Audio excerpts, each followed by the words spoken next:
Shall we get started? Go over and Who wants to open us in prayer? I got my mouth full. Jacob, go for it. Thank you. Okay, so let's stand and pray and we'll get going. Otherwise, I wouldn't. Pledge first? No, Randy did pledge first last time. Our Father in heaven, we're grateful for this beautiful morning that we have, that we come together as a city and different groups of people coming together and discussing ways that we can improve our city. We're grateful for our staff, our mayor, our employees who spend hours and their times and their lives for the betterment of our city and our council and everyone involved in this great city we have. Bless us with clarity. The Spirit will be with us to make wise decisions. And grateful for, again, this beautiful city we live in. In the name of Jesus Christ, amen. Amen. I pledge allegiance to the flag of the United States of America and to the republic for which it stands, one nation under God, indivisible, with liberty and justice for all. Thanks. Thank you. Roll call. Rodriguez, absent. Bruner, Here. Jangula, Here. Reynolds, Here. Haverfield, Here. and Bauer. Here. I had to bring our in and our finance director. Had to let me in. Good thing you found him. Yeah. I'm on your spot. Hey. Coach, this is the first time I've seen you late. Ever. Because how many buses are moving around this early in the morning? I would have never have thought it. Kids go to school too early in the morning when it's dark. Talking about safety. Did we get roll call done? Thank You should learn that, Randy, because you're going to be a bus driver when you retire. I get to retire? That's brutal. You have a ways yet. Just don't be the sleepy bus driver that sleeps Yeah, while he's that's right. driving. Yeah. I didn't know that many teenagers rode the bus. God, I thought it was just grade school. Okay, well, good morning. So we're going to start the morning with action item number one, which is we're dispensing of we need a motion to dispense of the three reading rule. So I would stand for a motion for City Council to dispense with the three reading rule of Idaho Code 5902 for all ordinances. Is that just for today or for the? That's just for today because normally it's on the consent agenda. And since we don't have a consent agenda, we've got all the ordinances to read today. So moved. Second. It's been moved and seconded. All in favor? Aye. Excuse me. Does it have to be roll call? All in favor, aye is okay? Okay, good. Okay. Any nays? Okay, shall we go ahead and get through those right now? Was that the intent? It wasn't? Okay, so we're doing that at the end. I realize it's not on here. Unfinished business, excuse me. It's early. It's early. Okay, then on to 1.2 on the agenda.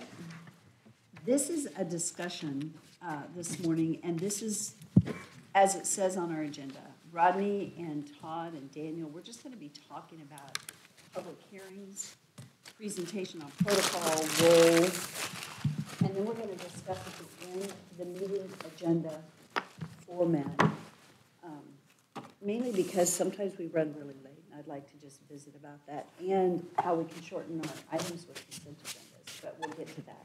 So let's start with the beginning, and Rodney? Yes. It's up to you where you start and where Todd That's what I was gonna ask. and it's up to you two. Okay. Whatever you discuss. We've got a slideshow ready for you, and I guess it's not slideshow, it's a PowerPoint. And we'll just go through that. Todd's gonna step in after my first presentation, and then at the very end, I've got a slide, Mayor, for that discussion about meeting format and just some ideas that we've talked internally about, talked with the city clerk and with Cliff Long, and we have some ideas to just kind of throw out, get that discussion started. And so I'll jump in at the very end there to at least bring that up. All right, so appreciate you being here. I hope this is helpful for us. We've been talking internally about just kind of outlining all of the steps that we go through in order to review projects. I'm not sure that's clear completely. And so what I've done here on the right-hand side of the screen there, I've shown what step we're on, and I'm just going to talk about each of these steps. And then just know that I'm going to be getting to a lot of these other ones. So if you have questions, we can answer them during the discussion, but it may be good to just wait until we get to that slide or get to the end of these steps to ask the more detailed questions. So I'll start with the first thing. I just want you to imagine if you're an applicant, Randy, you've done this a lot, but others haven't done this. And so if you're an applicant, here's the very first step that would be required of you and that would be helpful for you. And that's a pre-application meeting. And this is if you have questions, well, it's required, but if you have questions about a potential project. So can I go here? What are the options for me to look at? This is really, really high level. And it is required before you submit an application for all of these situations: annexations, rezones, development agreement modifications, comp plan amendments, plats, CUPs, variances, and vacations. And what that does is it helps establish, okay, does code even allow me to do what I'm proposing to do? Does the comp plan even allow me to move forward with this application? And I can show you, if you're interested, where that's at. It's just on our website. Here are the two links. The form is shown as the second one there. But essentially, you go to our website, you fill out a little form saying, I need a pre-app, and then staff and from both planning and zoning and engineering will meet with you in person, or if you need to, we can do online. And we'll pull in others as necessary. If you're an applicant and you say, hey, I need fire department there for this, then we'll pull them in. Building department, yeah, we'll pull them in if they're needed. It's held every Wednesday. So if you have a question, you want to get going on this pretty quickly, typically you can get in within a week to meet with, and it's Daniel, usually Daniel and Christy, who are running these pre-app meetings. Sorry. Caleb's now doing it. Okay, thanks. Okay, so typical information provided: the path of annexation. Are you even close to that city boundary? Availability of utilities, comp plan land use, zoning, land use setbacks, design review, etc. Required applications that you'll need to fill out, and site access. Is it even possible to get to this property yet? Okay, so we're moving on to number 2, unless anybody has questions about that first one. Number 2 is, now this is a phase where the applicant is responsible for working with engineering and building departments to make sure that when they turn their application in and they have a plat or they have a site plan or something, that they're thinking through all the issues that building and engineering would require of them, so that it's a complete application and so that it meets our code when they submit it. And so they turn that in, and this ensures that, this is when, just between their pre-app and their application phase, this is what they would do. They would call into engineering, they would call into building department, work through their different issues. Requirements to connect to utilities are kind of solidified. Access approvals, including spacing from intersections. Traffic impact study is talked about, and engineering works with them and says, okay, you have to do this study. They submit that study, engineering reviews it and looks at it, makes sure that it's accurate, so that when they turn in their application and their plat, they can show those improvements that are necessary for their impact study, from the traffic impact study. Okay, next one is just right-of-way dedications. Do they understand what needs to be deeded to the city? impact fees and frontage improvements required, soils and drainage requirements, the fire flow. So again, they can work with engineering and building, but we work directly with fire district to make sure that they have the fire flow as well. And then emergency access standards, and finally ADA standards, so that when they turn it in, they have that sidewalk connection to the street and the right parking and all those details. Rodney, is this the time that, sorry, I took my mic off, so I'm going to borrow this for just a second. Is this the time that we could ask a question? Of course, yeah. So on the right-of-way dedications, I know we had a public hearing this last Monday evening, and I don't think we had required, excuse me, it isn't right-of-way as much as it is, my head is thinking about when we're requiring them. We've changed our standard of what we're requiring due to impact fees, but we've shifted that back a little bit. And on this one project, I don't think it was required to do a deceleration lane or a right-in, right-out type environment. But I think we are requiring that today on certain projects. Is that correct? In addition to impact fees? So, Mayor, that's really identified in the traffic impact study whether an acceleration or a deceleration lane is required. As for the construction of roadway improvements, we have changed that. Middleton Road, the public hearing you're talking about, Middleton Road is an arterial roadway, so there are not those requirements there. If the traffic study doesn't identify a acceleration or deceleration lane need, and so that's why that wasn't identified. The traffic study does not show that that is needed based on the traffic volumes and the turning movements that are projected in the traffic study. So what do we- If there's a concern over that, that's something that you guys can place as a condition, but the data doesn't show that it's something that is required. So, okay, and then you just answered what I was going to ask, that we can go ahead and require that. It's kind of awkward at the bench just to kind of, in some ways, override, right, what has been recommended. But what we were seeing is, I think there was a need for a deceleration lane because the traffic is so backed up to keep people from pausing, right, really slowing it to pull in and pull out, and for safety. But again, the traffic impact study doesn't reflect it. And so it's just, those are a little bit awkward. The data and so the traffic study does not show that that's required. It does not show that it's necessary. If from a observation and your guys' perspective, you believe it should be done anyway, that's within your authority to require. To just require it. Okay. But from an engineering perspective, it's not something that is needed. Okay. Thank you.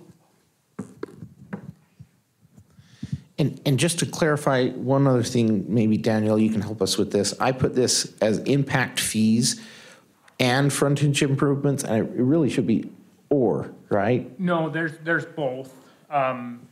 So regardless of whether they're doing their frontage, whether they're located on an arterial or a collector, they are paying impact fees and doing frontage improvements of some type. It's on an arterial, they're still putting in sidewalk, they're still taking care of those types of things. On a collector now, they're putting in full widening, curb gutter, sidewalk, the whole deal. Regardless of what they're doing there, they are still paying impact fees on every building permit they get within the development. And I think I jumped ahead. I forgot you have a slide about this, so, okay, we'll keep moving unless there's other questions. Rodney, really quick. On the ADA standards, is that something that council can approve to change as far as we talked, like we did the wheelchair challenge and then we talked about different improvements and things that we needed. One thing that was suggested is if buildings can't have the handicap push door opens, that they install doorbells. Is that something that we could change? Is that something we should change to be able to put into that phase? I can. where ADA is really handled within the building code and federal rules, I would probably not recommend council making a change to that ADA at the bench. If there's something you're concerned with, I would say we would want to work with Patrick and add something within our code for a specific item so that it can be fully vetted with legal. ADA issues can cause some fairly significant penalties in the law if we get sued over things. And so I would say that's something that we would want to have vetted very heavily before we did. And so I would not recommend making a change at the bench. I don't know, Todd, if you feel any different. Madam Mayor and Daniel and Natalie, no, I think that's appropriate. I mean, you have your criteria in a land use decision, and those kind of ADA extras really aren't in those criteria. It's more about if you think that's something else that should be included on top of your building code, it's better to put it in your code. Are you speaking directly to housing projects or commercial developments? Commercial, just because she was mentioning that a lot of times somebody that's in a wheelchair, especially one that's not an electric wheelchair, is really hard for them to get in to those buildings, and so. Okay. If they can't do the doors. I can speak from that, Mayor, if that's okay. From an architectural perspective, all civil site design has to meet ADA standards. So the circulation in and around through the project has to meet ADA. Slopes, ramps, all those things. If it's a commercial building, the commercial building itself falls under the Americans with Disabilities Act as well. So all entries in and out has to meet the criteria of the ADA. If it's a housing development, site circulation ADA, but inside the buildings, ground level units have to meet HUD standards. So there's a difference there. But in answer to your question, over the years, since the ADA was adopted, a lot of the components of the ADA have been put into the International Building Code, so it's tied right into that. So again, it's handled from a zoning and building department review standard. What I think we ran into was that some of the older buildings are not up to standard to ADA because it wasn't in place at that time. And so even with the city, I think we did find that we had a couple buildings that was a little challenging. Well, at least one in particular. So I think it has to do with the age of the building too. And we just touched on a kind of a theme that's going to be a part of this discussion here, is just that one of your best ways to influence how things get done are code amendments, not necessarily adjustments from the bench.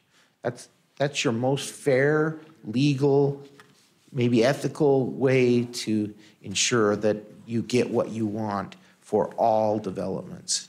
And so that's going to be a theme we're going to go through here. Okay, so after you've had the pre-app, you've coordinated with building and engineering and others, then you can turn in your application. And you turn that application in, there's all kinds of applications in, but I just wanted to highlight some of the things that get reviewed at application stage. This is critical because we do a really thorough review, and we send it out for review from other departments as well, and they do a thorough review of this. So you can see, we look at this from comprehensive plan, not only future land use map, but also the language, the narrative in the comprehensive plan. Does it match the vision that we've established in the comprehensive plan? This is critical because your comprehensive plan that you adopt outlines the vision for your development and for your community. If it's not right, then a developer is going to look at that comprehensive plan and they're going to say, here's what city council adopted. We're going to do what they said they want us to do in this comprehensive plan. And then if they come before you and it's not correct, then there's pretty significant tension between the developer and city council or planning and zoning commission, because this is what you told me to do. So it's critical that we get the comprehensive plan right and that you be involved in that process and make sure that it's clear. Yes. So Rodney, Councilman Haverfield has a question. And I do Yes. also. For the council's perspective on this as well, none of this has gone before a P and Z commission yet. This is all pre-app development. So the design professional has had some communications back and forth with maybe P and Z, maybe not. But a lot of this stuff that we're going through the CPR, all of those things, it hasn't gotten to the level yet of the P and Z commission. So Can I jump in there? Actually, CPR does follow the well, I mean, that's pre-app. where we're getting there, but we haven't talked Right. about neighborhood meetings, a lot of those things, before it ever gets to the level of the P and Z's review or design review. So, I mean, there's a lot of upfront entitlement work that's being done by the design team before it ever gets to the Yeah. level of this, to the point of even the neighborhood meetings. Yeah. The issue that you were just talking about regarding the comp plan, if we don't have it right, it creates confusion. We actually have some of that today. And it is creating some confusion. And so what is the timeline for us to go back and make those changes? We have proposed some significant changes to the future land use map already. We've been working on finalizing our North Nampa plan so that we didn't change the future land use map, then the North Nampa plan, and then State Highway 16 plan modifies all of that. So once that gets adopted, then we're going to turn around immediately and come back with a future land use map change. And if we need to change comprehensive plan language as well, the vision, then maybe we need to have a workshop about that specifically so that we can address that concern. So again, January is when that State Highway 16 is going to be adopted or come before City Council for adoption. And I feel like we've done a pretty significant outreach to not only the public, but also to council, just kind of keep you updated on that process. So I don't anticipate too many significant changes, but we will need to turn around and change our future land use map at essentially the same time. So would it be possible then to look at a couple of other changes at that time? So what Yeah, I hear absolutely. is that'll be in January? January is when we finalize the North Nampa plan and the State Highway 16 plan. Okay, so maybe at the same time, we can look at Yeah. a couple of other areas that we maybe need to adjust and have some discussions about that Yeah. beforehand, okay? Absolutely. Mayor Rodney, are those amendments to the current comp plan, or is it a redraft of the entire, I'm sorry, it's early, comp plan? The new, Oh, I see what you're saying. Are we just amending it, or are we doing a Right. Is whole it, new comp plan? right. Yeah, we're just amending. okay, so it's an Yeah. added element to the current comp plan.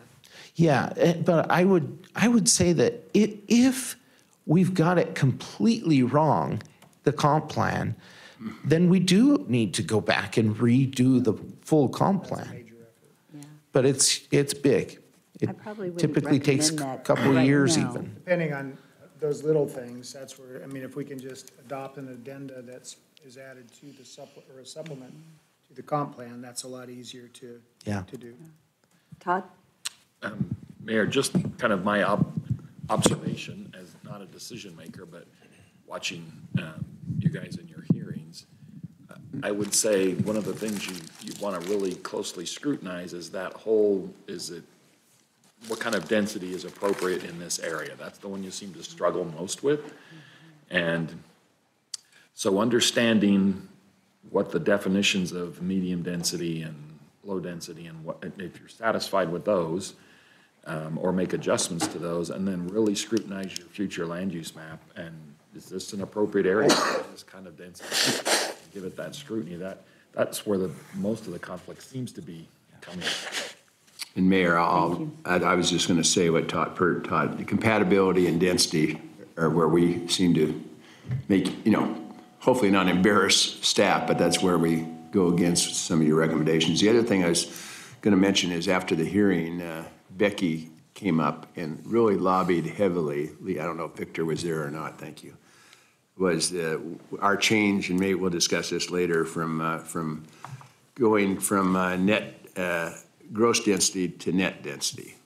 And she really feels like that causes the developers actually to have less open space. And so maybe she's discussed that with you, but I would like that subject matter to educate me better on that. Maybe that's later in the presentation, but. So Mayor and Council, is this on? Just not as close, right there? Okay. Mayor and Council, we don't have that on this agenda, but I think it's a valid question that we probably need to go over again. And so before that adoption of the comprehensive plan amendments, I anticipate we're just going to need to meet with you and have a full workshop to talk about comprehensive plan, the densities and all of that, kind of the vision. What, and can you just at least answer, what was the, and I probably should know this, what's the reason we changed from net density to gross density? So we actually didn't ever have just net density. Okay. That's often what a developer is familiar with putting on their plats or on their applications. But gross allows you to look at the total picture, where net, if you have a lot of open space or a lot of roadways, let's say, net actually doesn't account for that roadway, or it treats it differently at least. And so for the typical person, if they look at an acre of land and they have to do net, it's challenging because then they'd have to say, well, how much acreage, how much of that acre is in roadways? And how much of this is in open space or landscape strip or whatever it is? And what is that net designation? There's going to be challenges to both is what I'm hearing from you. There's challenges to both, but it's a little more simple to go to gross for the average person. Okay, do you agree with her statement that open space, the developers are going to come with less open space with gross density? I didn't ask her detail. Explain to me how that happens. But. What? More open space when you're doing net density. Because the more open space they give us. Here, Christie. This is why I brought Christie. And I don't know if she mentioned Christie. She did say one of yours, it must have been you, Christie, said you agreed with her. This quite often. So the way it's calculated, as everyone knows, you guys want lots of open space. So the developers are trying to give us as much as they can possibly give us in open space, gathering areas, pathways, all of those amenities that they know the community is looking for. The more they give, the tighter their density gets, because we're calculating their density off of buildable lot area. And if they give us more open space, they have less buildable lot area, and then their density goes way up. And so they're trying to appease both things and finding themselves in kind of a sticky situation, because the more open space they give us, the higher their density So are we is. And so somewhat then kind you of- guys don't like the higher density number, you don't like the lower open space number, but the two don't work together. Okay, so are we somewhat defeating our attempt to incentivize more open space? A little bit. So we need to look at this then, I would say, from what I'm I hearing think from it's you. an important discussion. Okay, and I guess my last question is, as far as this subject matter, is what are other municipalities? How are they handling gross and net? Our net density calculation is very complicated. We're the only jurisdiction that dials it down to such a minutia. Other jurisdictions will just say, okay, you can take 50% of your landscape buffer and include it in your qualified open space. And then they do kind of a gross density for their code purposes. For their evaluation purposes, they ask them to remove right-of-way from that calculation. Just let them know what that net density number is, but it isn't part of their code analysis. Okay, thank you. So could I just follow up on one thing? You know, I think when we're talking about it, the open space pushing us to higher density, really, the goal is maybe that you have some varied lot sizes. That was the intent, is that you have varied lot sizes, because some people don't want a big lot. Some people would rather have open space. But what I was hearing in one of the public hearings recently was that then it's pushing us to townhomes, multifamily, and that's not the intent at all. And so I think we need to be careful, because I did hear a presenter say, well, we're doing what you ask us to do. And it's like, well, no, that's not really what the intent was. That wasn't the intent. The intent was to give some flexibility in the lot sizes and to require open space. And so not to be pushing us to multifamily necessarily because of the density. The other thing I thought I'd mention was that something we need to take into consideration, in my opinion, when we're approving, is if we're going with higher density, I question if we should have high multifamily apartments on routes that do not have public transportation. And I don't think we've been taking that into consideration. And I think it should be taken into consideration, because if there is no future public transportation and we're getting areas that have a lot of, multifamily and high density, that creates a problem, because unless we're funding public transportation, that's where you're needing public transportation, is where we have those concentrations of multifamily apartments and high density. So I just think we need to be thinking about that. Thank you, Mayor. And Mayor, maybe I'll just suggest that is a topic that we need to address directly in perhaps another workshop. And maybe that's that discussion with comprehensive plan, looking at it. Just one last point. Clustering of homes, if that's the intent, when we talk about density in a public hearing, staff typically will only talk about gross density. The zoning code requires a net density that we ensure happens, right? The zoning code has it in code. Here's what the net density must be. So staff looks at that, analyzes that behind the scenes, right?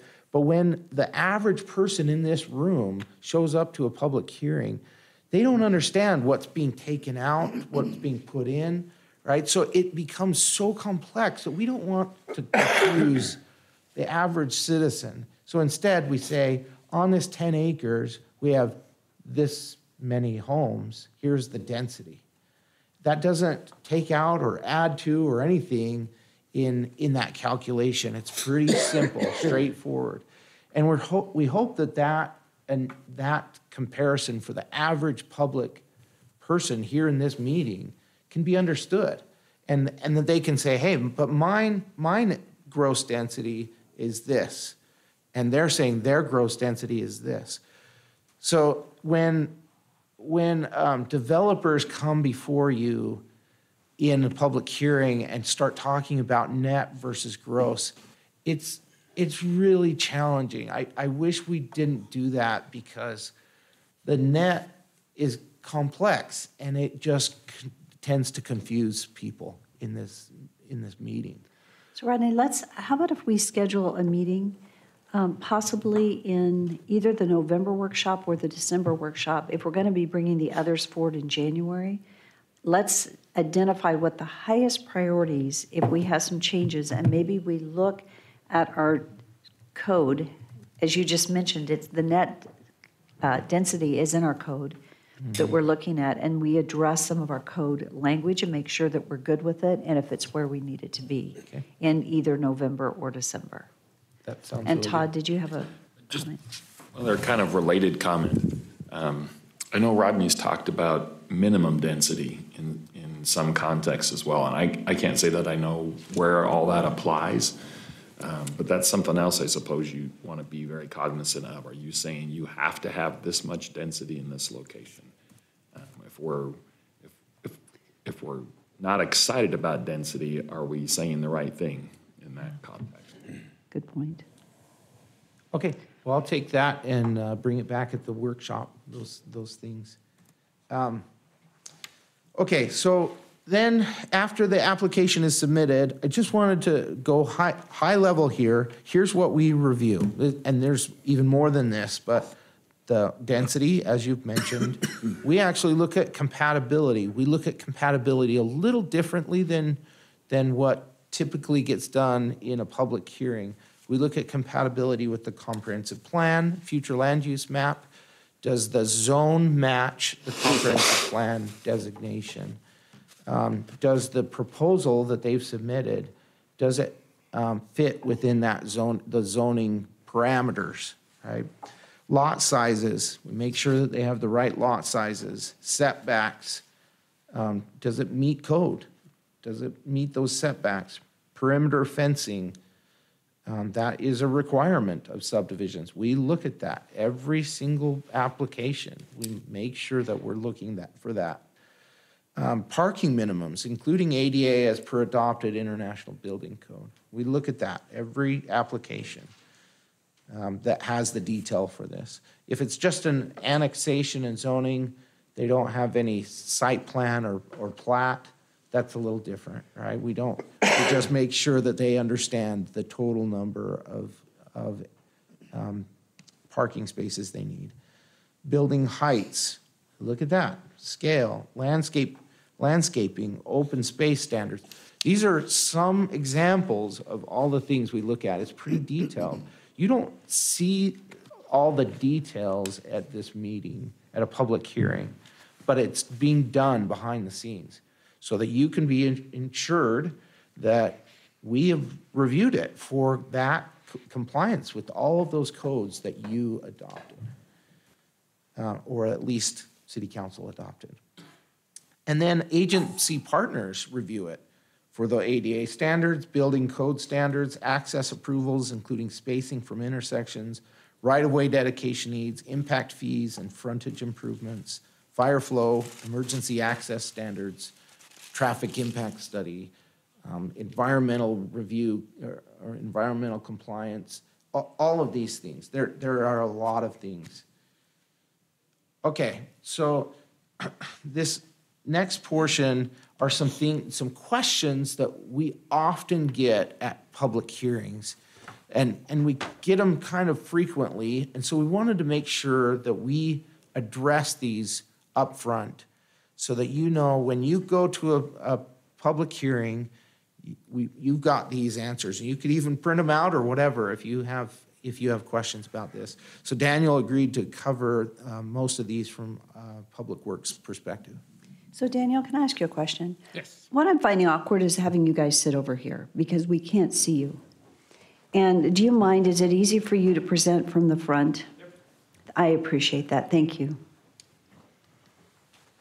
It's just awkward when you're sitting behind people and they can't see us. Thank you so much.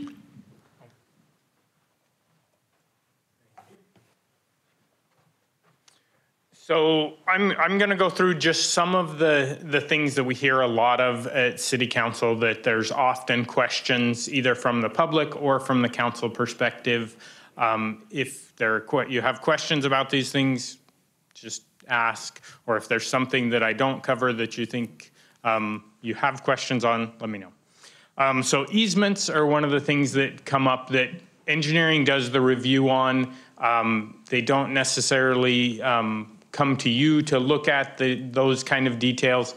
The purpose of an easement is to allow for installation of utilities or drainage around the perimeter of a residential lot or on a commercial, covering the main utilities that go in there. On a residential development, the easements on a lot end up with 10 feet at the front of the lot adjacent to the road. That's where your gas, your phone, all of those non-city utilities end up being run. On the side yards, you have a 5-foot easement, and on the rear yard, you have a 5-foot easement. We don't generally anymore run utilities in those easements. They're there more for drainage purposes to make sure that there's an area that can handle the drainage if needed.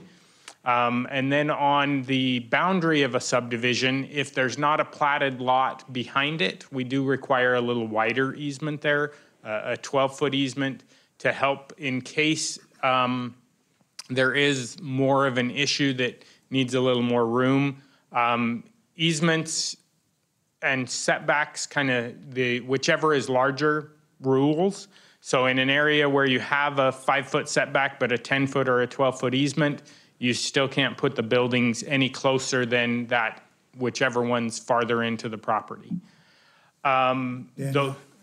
Just occurred to me that maybe not everyone on council, or even in this room, knows what an easement is. Oh, so an easement is on your property, so it's property that the property owner owns, but someone else has a right to do something with if they need. So in the case of the dry utilities, power, gas, all those kind of things, the property owner still owns that 10 feet, but there is a encumbrance on that allows for the use of that property by some other entity. So You can't build on an easement. Yep, you can't build on an Even though easement. you own the property, it has to be retained open. So off the subject, I realize that, but like Dallin Woods, they're currently tearing up yards and so on, and for underground. TDS, that. And so, but some of those are going on. I thought they were all going to go on the street side of the sidewalk, but some seem to be going on the inside of the sidewalk. So, but what I'm getting questions on occasion is, are they going to make sure everything's right when they're done? Yep. So what's the requirement, or that can be discussed afterwards if that's not? So that's easy. So they are installing within that 10-foot public utility easement. That's where they are. The 10-foot, so some of that goes, of course, beyond that sidewalk towards the house. Most all of their installations are on the private property within the public utility easement. That is based on state statutes. They meet the qualifications to be allowed within those. Engineering is permitting those. We have right-of-way permits for all of those because even though they're in the private property, they have areas where they're in the public roads.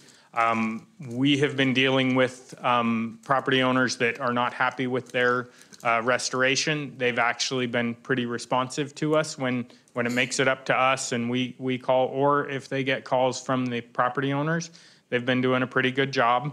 They're not perfect, obviously, but they've been pretty responsive to us to address issues. So if they do not do a proper job, what's their accountability? So the engineering is doing a walkthrough before we sign off on their permits, and they are done. So you guys are having to do that? Yep, okay. So we will be walking the entire city with them throughout this entire process. I'm getting my steps in on those. And if they come back to you and say, you're being way too picky. They haven't yet, okay. And we've been pretty picky. And we have had a couple where the property owner did come to us afterwards and, they weren't happy still.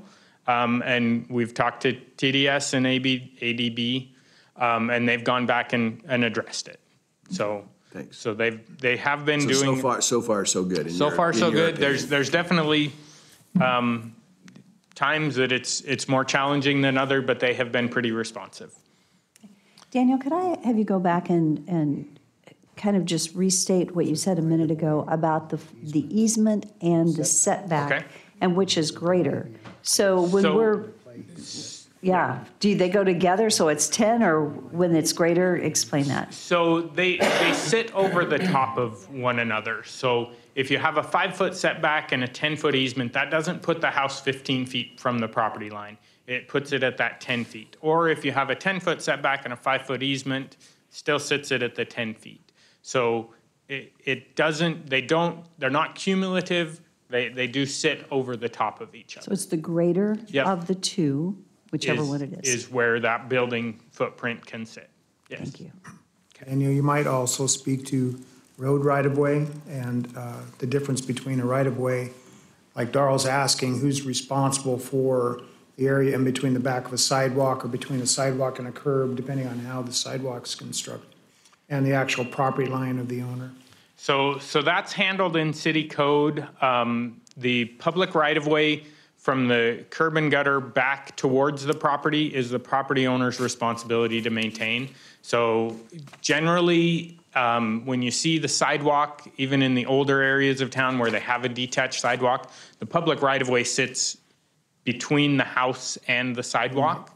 So all of that area where the trees and the landscaping between the sidewalk and the curb are, that is public right-of-way. The property owner does not own that, but they are required by city code to maintain that area. So if there are weeds or other things that are there that are a problem, the property owner is required to take care of that area. The city does not maintain every inch of the right-of-way throughout the entire city. Who pays for the tree between the sidewalk and the curb when the HOA requires a tree there? For the installation or the maintenance? That's the cost of the tree. Typically, that's put in by the builder, is typically who puts those in. Or the HOA, if it's an HOA, sometimes in ours it's an HOA that's buying trees or replacing trees. So it would be the HOA. So the builder, and then if a tree needs replaced, it would be the property owner's responsibility. In the forestry or arborist, then Right. we let the HOAs know what type of trees, so we're not tearing up the sidewalk 10 years down the line. Right, there is a list that Parks and Forestry maintain of what's allowable within the right of HOA way. just doesn't do whatever they want or on their own. They, that's a challenge. If we don't know what they're doing, that can happen, but we do have standards that address that, and when we know, we enforce those standards. And that's the same way, I'll get off this now, but that's, pathways, I know with Wilson, a lot of trees had to be removed and tearing up the pathways and so on. So Yep. we have that under control. That's the irrigation, though. That's, on Wilson Pathway, some of that is the irrigation district. Tampa Reading, yeah. Yep. Yeah. Could I ask a real quick question, Rodney and Daniel? I'm seeing that we're on the third of a number, and we've got an hour and 10 minutes left, and it's going to take us about 10 minutes to do maybe 5 minutes on the, so we need to be done here within less an hour max, maybe 55 minutes. Are we pacing okay? Yeah, I think so. No, it's okay. And just It's good discussion. Maybe if you have like detailed questions about specific things, maybe at least this will spark those questions. And then if we have time for them at the very end, it might be good to address them there. It's a little bit hard because some things just need to be talked about during the context of the slide that you're on. But and then hopefully this kind of sparks your questions so that you can call us, Daniel or I, or even Todd. We can respond to those questions.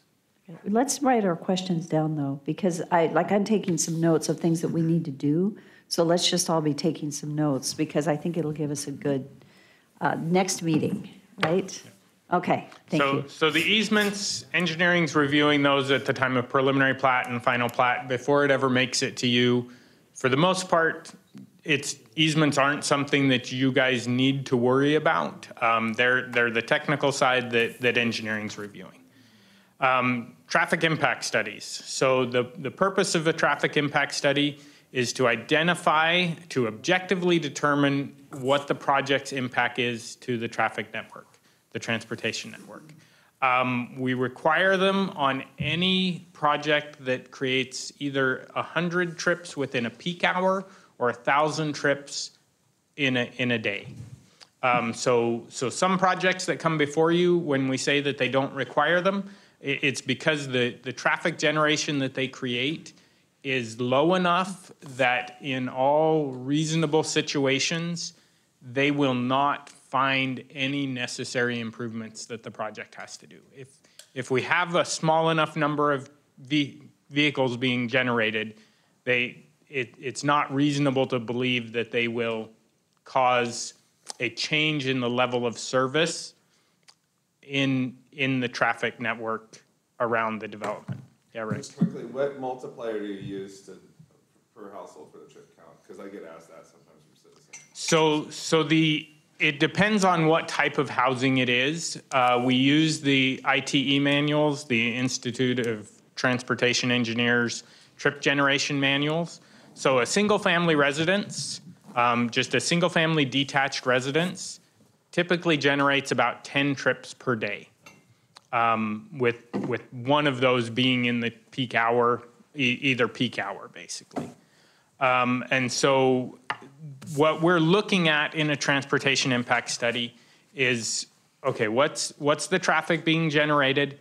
How is that changing the level of service of the surrounding roadway networks and intersections?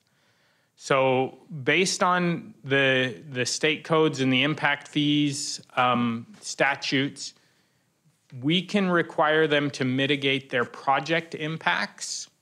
We can't require them to fix existing deficiencies.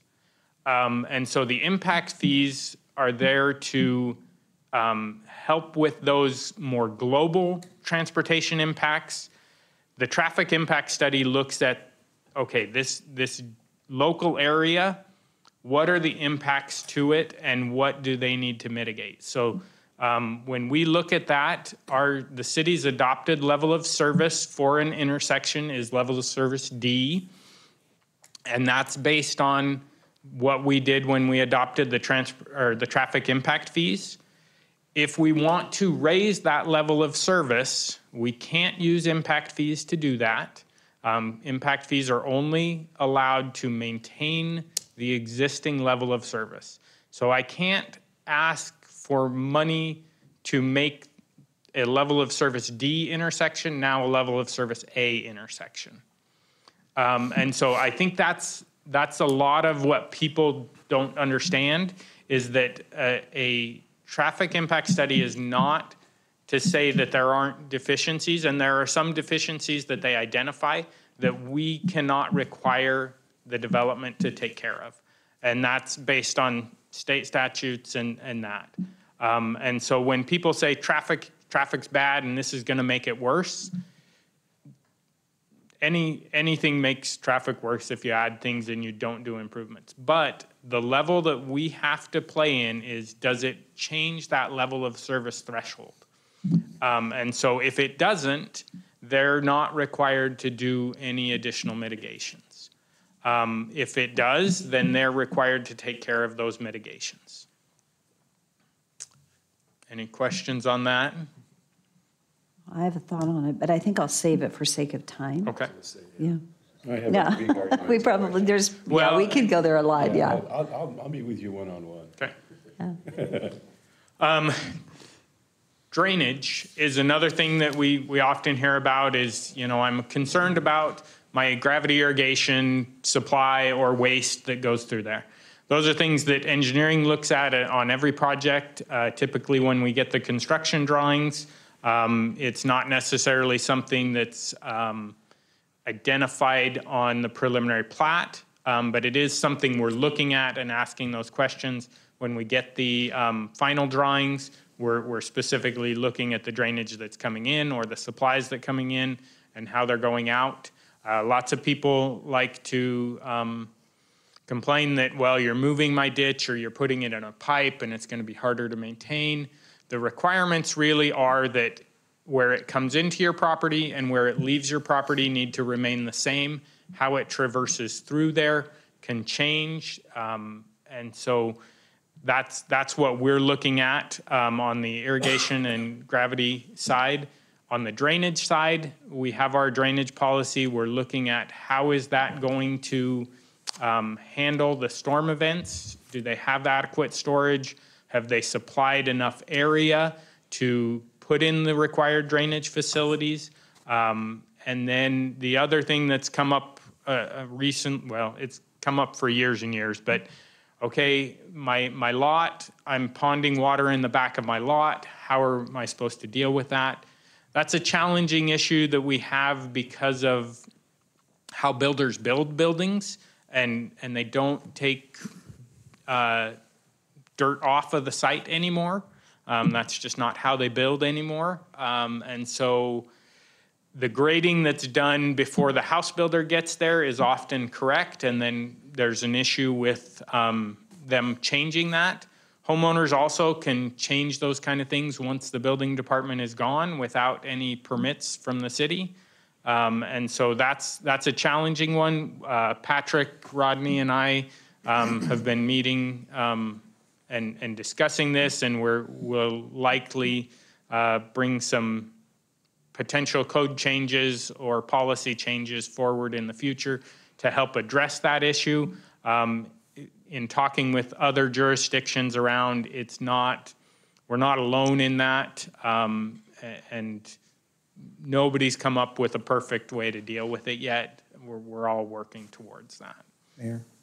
So Daniel, the conversation we had the other afternoon when David was talking about some of the issues that they face with landscapers coming in after the rough grading and finish grading, don't you still require as a part of a subdivision plat that a finish elevation of each of the top of foundations is established throughout the subdivision, so you know you're going to have a positive flow away from the homes?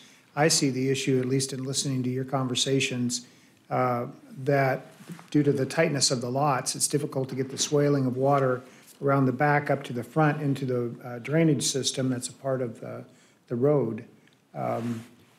Is our standards from a zoning standpoint of less separation to rear property lines and to side property lines contributing to some of this that I heard that they were talking about? So I would agree that does play into that. It's certainly not impossible. I think the more, what plays into it more is just how the builders are grading the lots when they dig out the foundation. Well, if they're not putting in a subsurface drainage line to get the water on the backside of a building, if you only have a 10-foot separation or 5, you're going to have to require that they put that water underground for stormwater to run it out to the front. Otherwise, there's not going to be enough room to create a swale away from the property line, away from the building, to get it to flow around those buildings or in between them. And those are the discussions we're having internally and trying to come up with some additional ways that we can require or ensure that those things are happening. Because that reflects on the P&Z, that reflects as far as on our ordinance, as far as setbacks. That's where I think we come into play more so. I have a total trust in what you're doing, as far as with public work. Well, not a total trust because I have a developer here, but it is what it is. But I think all of the side guards that we've been trained to work with from a design standpoint, sometimes there's just how in the world are we supposed to accomplish this? When you start putting all the puzzle pieces together on a piece of paper that's going to be reviewed, and we have people from the county coming in representing 160 people from the county that have a concern about a city property, that, it's so complex sometimes. What do we listen to? Mayor, you saw her, she had a T-shirt on representing 160 people that live clear out, out of town, but we have to give them their time as well. But the reality back at the end of the day is, are our ordinances in place properly so that it gives you the room to be able to define some of these things better? And that's lot density too, so. Yeah. I'm sorry, I'm off on a rabbit trail. Talked about flood irrigation already. They're required to, if someone's concerned about that, it's going to be addressed. Oftentimes we'll go and talk to them and just make sure that we've got their information so that we can verify with them their entry and exit points and that. So utility capacity, a lot of people right now are very concerned about our water capacity and that. We look at the capacity in all of our utility systems ahead of it ever making to you.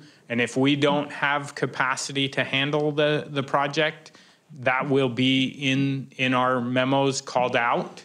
And what, in addition that there isn't capacity, what things they will have to do to provide that capacity.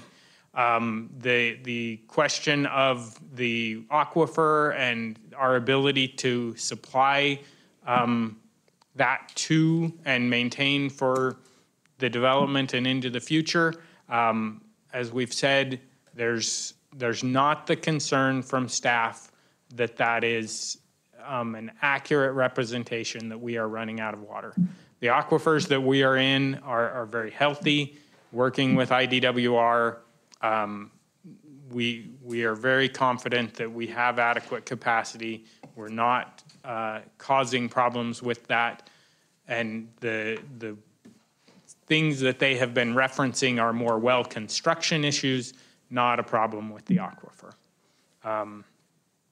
And I think that's, yep. And do we have like scientific data on that? So IDWR does have a groundwater aquifer model that we've reviewed, and it shows we've got the water that we need. We also have what's called a RAFN, a reasonable anticipated future needs, through IDWR, the Department of Water Resources. That's basically, we've looked at what water rights we are going to need going into the future as we grow, and have the groundwork laid and secured that RAFN through IDWR, so that when we do need a new well, we've got those water rights secured for that ahead of time. So we are not just okay today, we have that secured going into the future as well. I might say that we are in a very strong aquifer right where we're sitting, but if you go north, it shifts, and south. And It's always been that way. correct. Before Yes. development. So some of the people that are really concerned are talking about these wells going dry, but most of them are south. And they don't have the strong aquifer and the high water tables that we have. And then sometimes it's that an old well was really shallow. I've had that 30 years ago, and it was just a shallow well. And so, on an acreage we were on. And so it depends on the location. So you've got a lot of comments coming before City Council about water and concerns. And I think we need to be managing our water in the Treasure Valley, but some of it is hearsay because of some other, you're right, yeah. And then the last thing, it doesn't come up all the time, but it's recently we've had a number of them come up. Blasting. The city doesn't have specific permits and requirements for blasting. Those are governed through other agencies, though our experience with that is that as much as people are concerned about it, we have not had issues with it actually damaging other people's property. The blasting company that we work with all the time, there's really only one of them, Superior Blasting, that pretty much does everything in the valley. They do a very good job. They have all the proper insurances so that if something were to happen, that they would be able to cover those issues.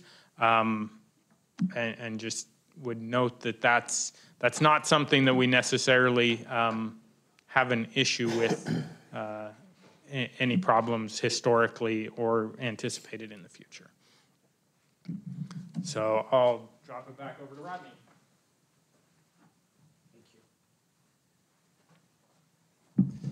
Okay, Mayor and Council, I think these next slides should go pretty quickly. The conceptual plan review. So after you've done your applications with planning and zoning, we've reviewed it. Other departments have reviewed it. You've made your decision as city council to approve it. Then if it's a commercial development, then they can request a conceptual plan review. And then what we like to say is like pre-apps are horizontal. Is that right? Horizontal. And CPRs are vertical. Anytime you're going up, you can request that CPR. So you're ready to go. You know you've got the land approved. You've got your land use approved. Now you've got to put in the building and put in the infrastructure. And so then you can meet with quite a few members of our city staff. So planning and zoning, engineering, fire, building code. These are all the things we review at CPR. And those are held Thursdays, is that right? Thursday mornings. So again, there's application online in the building department's website. And you fill that out, and we schedule that for us to meet with you. Rodney? Yes. Councilman Haverfield. Just for has a question. clarification purposes, conceptual plan review, and you had upfront a pre-app. Normally from my, again, semantics standpoint, conceptual plan review is that first, it's always been that first item, depending on what municipality. So we haven't gotten approval by the agencies when we're doing that. We want to have that guidance up front, and that's what the pre-app is all about. Now, has that changed? Essentially, it has. CPRs for years and years, I said the same thing to Christy just the other day. I said CPRs have always been this first thing you do before even getting an application for planning and zoning. We're actually not holding very many CPRs anymore because they're having the pre-app meeting. Right. But what was happening is we had a full room of all of these members of the city staff, and essentially all they wanted to know is, can I develop this land use here? Is that okay? Am I going to be able to annex in? So in those situations, we needed to create a new process, a pre-app meeting that just says, here, let's look at the high level. Can you move forward with this? So essentially, it's two different things now, whereas before it was kind of one. Okay. And again, from a design standpoint, I'm not going to go to the level for my client of full document preparation if I know that I don't have all my T's crossed and I's dotted before I get to that point. Otherwise, I'm wasting their time, their money. Yeah. So yeah, I just wanted to make sure I understood from your standpoint what a pre-app now means and what a conceptual plan review means. Yeah, good catch. CPRs are kind of rarely held now, just because we handle a lot of those issues through, number one, pre-app, and number two, coordination with the different departments. So, Mayor Kling.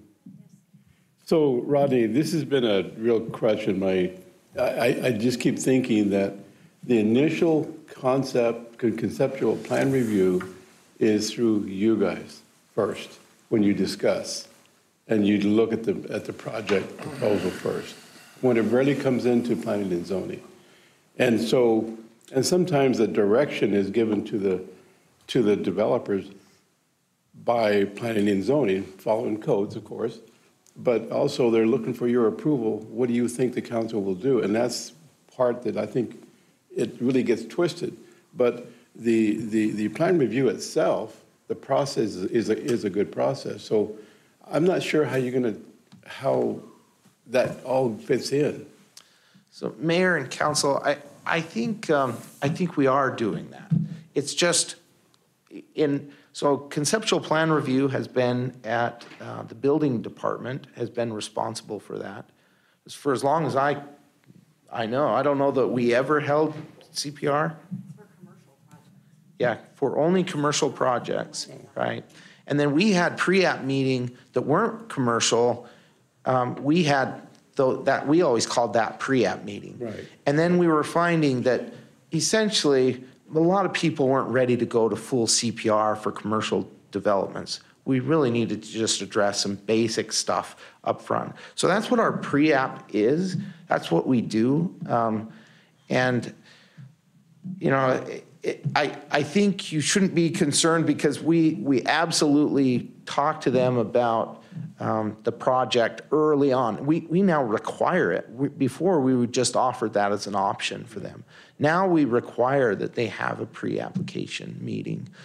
For the simple stuff, we can do it over the counter. Real simple, somebody comes in, you know, just for their own single-family home, they're doing something, we can do that over the counter. But everything else, we do actually a full-on meeting and invite other staff to that.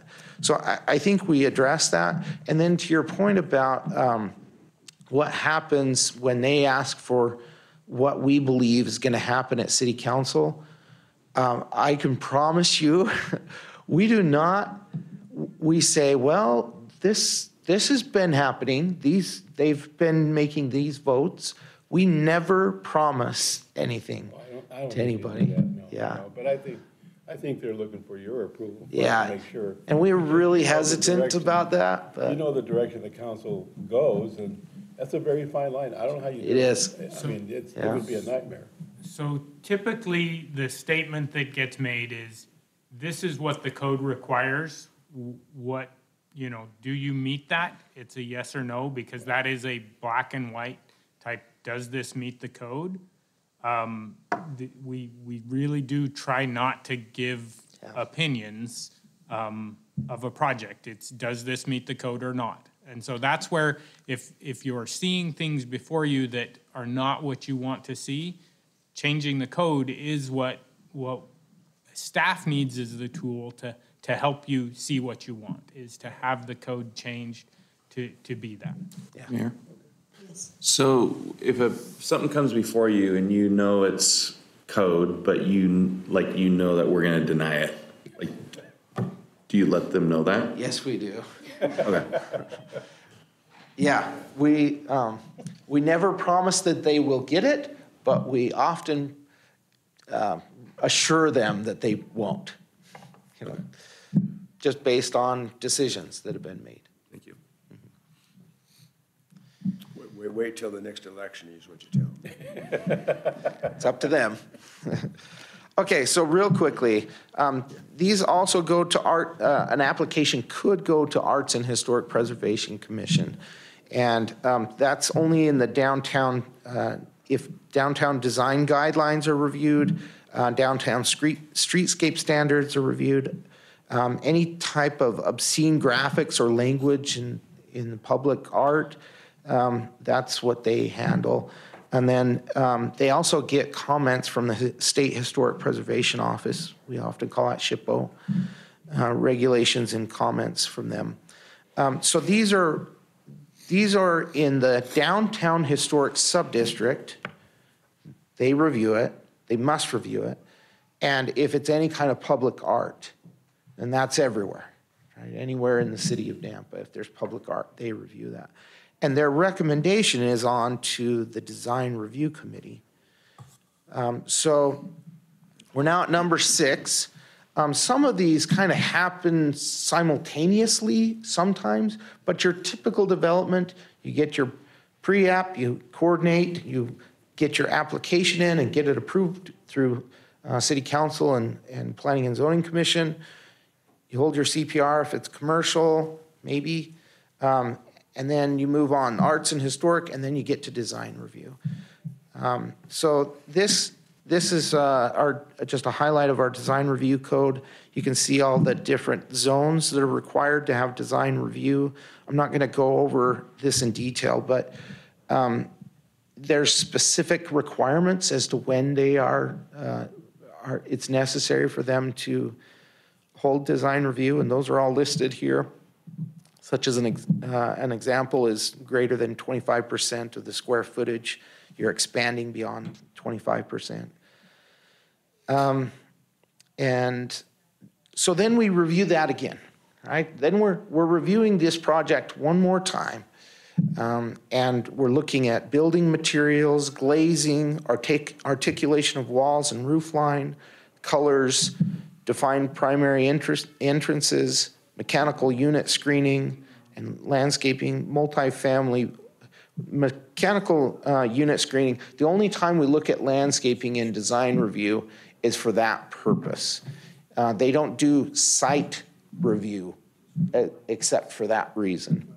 And then multifamily open space is the only other exception. Do they have multifamily open space? So this is another chance for us to review our code and ensure that all of those things are being met.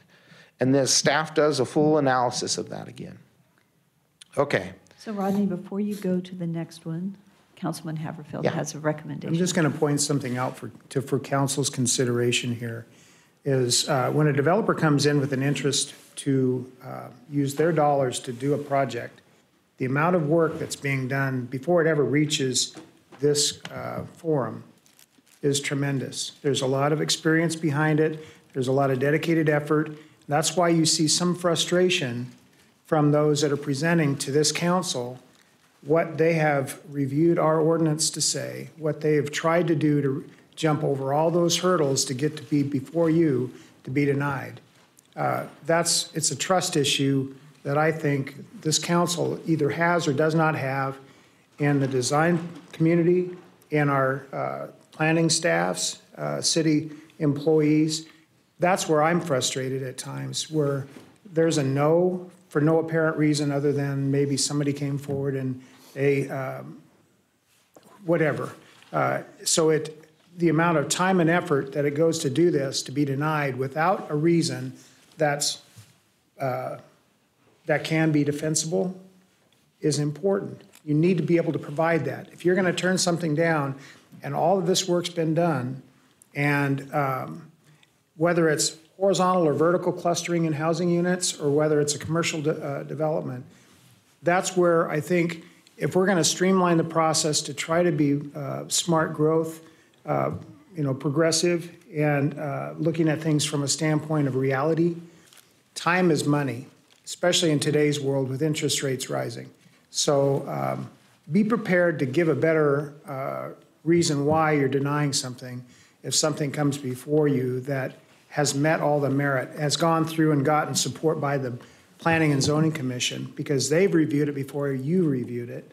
So that's where, again, I see the frustration levels with developers and the design community to be able to either present something that's worth the effort or not, or they'll walk across the street to the next community and do the same thing there, and they'll benefit with the roads that are being widened and sidewalks being put in and utilities being extended. That's separate from the actual development itself. That's just the added requirement for impact fees and those things. Yeah, Mayor, I think, Randy, I think we all realize that. I think Daniel spoke to it in just a few words. On the front end, we need to have code changes if this council is not. That covers what you just said. No, I'm speaking specifically to the council and the frustration that I've had sometimes and trying, what I hear, you don't. There's things where I hear and it's like, okay, that's a given. That's a given. I try to point it out, but I can't all the time. But I do this for a living, you don't. So that's why I'm saying it's a trust issue. You either trust our planning staff, you either trust the process, or you don't trust the process. And if you want to scrutinize and say, no, it doesn't merit my approval because I don't like the project, give a better reason than just, I don't like the project. That's all I think Todd has led us in very, very good fashion, Randy, in that you need to be more specific or okay. Outline that. So I see that happening. I'm still back to my original point is, let's look at the code if this council currently, so that there's not that much frustration with the developer. I'm not so concerned whether you're frustrated. I'm concerned with the developers. And I think we can prevent that, not 100%, but I think we can prevent it to a certain extent. I think that's why we need to correct a little bit of our land use map, because we have a couple areas that are designated one thing, and actually they probably shouldn't be. And so they're bringing something in, and we just had that really the community, and maybe it isn't the right designation in that area. And as much as we try to get it right, and we go through all the community process and everything, and now we go back and go, oops, I think we missed a couple areas, and I think there are a couple of them right now in our comp plan that we just need to correct. Because sometimes it's that, right? They're building to that, but we haven't, we maybe didn't get it right, which is awkward. Mayor Kling, so Randy brought up an issue that has really been bothering me, so I'm going to just tell you right from the get-go, is I trust this process. And by the time we get it, I know what this development or this whole procedure is gone through. And then it appears that we, as council, nickel-dime this and question it and continue to question it, and then we modify it to fit whose ever needs. And I don't like that. It takes more time And it gives the impression to the developers or the presenters that we don't believe in this process. That's why when it comes to this, I hardly ever question, because I know the process and I know the procedure after we pass it, that it's going to go follow all these guidelines.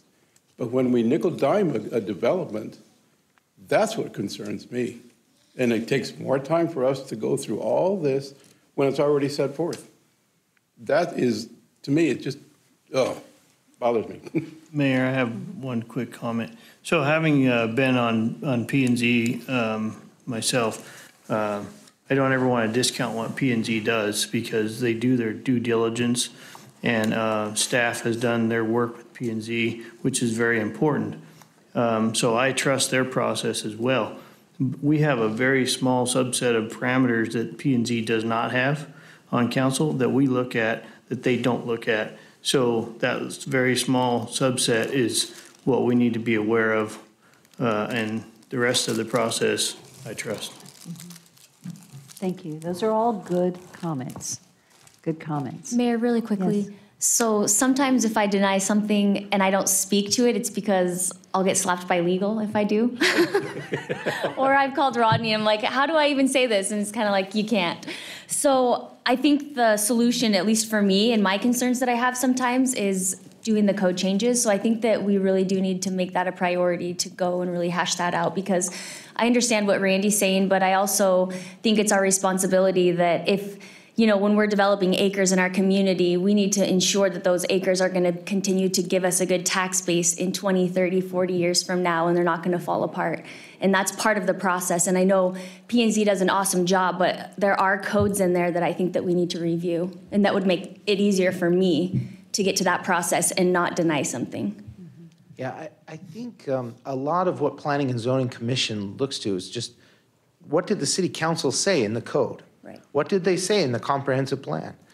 You know, that's what they look to know what your desire is, what your vision is. And so, yeah, if it's not consistent with your desire, which is sometimes when we say that, sometimes we say it's wrong, the comp plan's wrong. Well, it's just a different vision, right?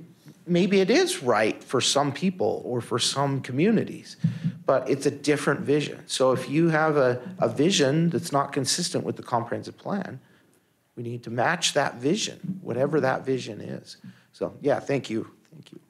I'll go really quickly here. You can see I listed all the things we review at subdivision process. Now this platting process could happen way back on number 3, P&Z app, right? It could happen at the same time as annexation, but it also could happen later on if it's already been zoned and annexed into the city.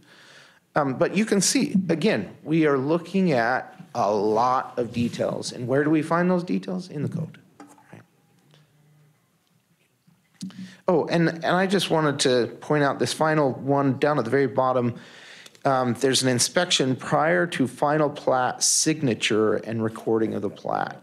So before it actually gets signed, we go out and inspect and make sure that our requirements that you put on there are met. So even in your public hearing, you say, hey, they need to have a different kind of fence or a retaining wall or whatever. If that's one of the conditions, we go out and look at that before we sign off on that final plat. Okay, then I wanted to just list, so that was all of the, except for building permits. I've got one more. There it is. Building permits. All building permits, one at a time. Each lot that comes in to us, we review that and look at the code again. Are they meeting the code? Are they meeting the setbacks? Are they meeting the easements? Are they meeting all of the conditions that you placed on that property? We look at all those things again. There are so many times that we're reviewing these projects for compliance with code and with what you have given direction for. And then I just wanted to list these different agencies that we contact for all our applications. We send this out to every single one of them every time. And we also add more to this list depending on the project. But these ones, we send it out every single time. Sometimes we get comments back, sometimes we don't. If we are required to go and go after that comment, if we didn't get it for every single one of these, it just consumes a lot of time to get it. Yes. Tell me if I'm completely off base, but so we send these to all the government agencies. Should we send these to HOAs in the surrounding areas possibly, or is that just? Mayor and council, that has been a desire for as long as I've worked for the city. And we struggle to get HOA contact information because it changes and because sometimes they're not registered or something with the state. We've tried to get this list over and over again. I know Cliff Long is also tasked with that right now to try to get, sorry. Oh, Cliff Long is tasked with that right now to try to get better contact information for those HOAs. We'll see if we can get it, but yeah, you're right. It should. Actually, we're also working on it from an emergency preparedness standpoint. I just am going to need to pay somebody to get it done because I was just talking to TDS going in, and they would have been it would have been very helpful as they were coming into our community if they could have reached out to HOAs. And I just had this discussion yesterday. It was a massive project, and they still don't have them all. So it's a good point, but we don't have them when we really need them. Could I make a comment? Mayor's office is on there. Technically, I don't know that it should be on there. We review plans during the Ready Team meetings, but the mayor's office does not review plans during the application process and provide comment. And that would be a conflict. So help me understand, because that's a little different than asking the school district to provide comment on an application. Yeah. The mayor's office is listed on the contact list, so when we send out the notice, they get noticed what is coming up, right? Right. And then what you can do is you can follow that notice to the actual application to see all the details or ask questions. So you're right that there shouldn't be that conflict of interest, but you're notified that the project is coming. It might be good, yeah.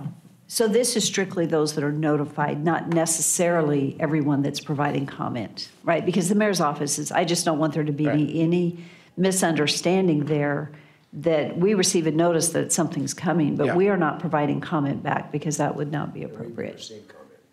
Yeah. So Rodney, are all four school districts notified? Yeah, yes, and often we'll get a response back. Well, I guess not on school districts. We get that with highway districts sometimes, but yeah, all the school districts are notified. Okay, I mean, because Napa addresses, but CUNA or Valley View or maybe even Caldwell, I'm not sure, but they might be their district. Yeah, they get notified. We don't necessarily get a lot of comments from those besides Valley View and Nampa School District. They get notified though. You don't like notifying them for Christian, private? We haven't unless they're within the 300 feet of a project.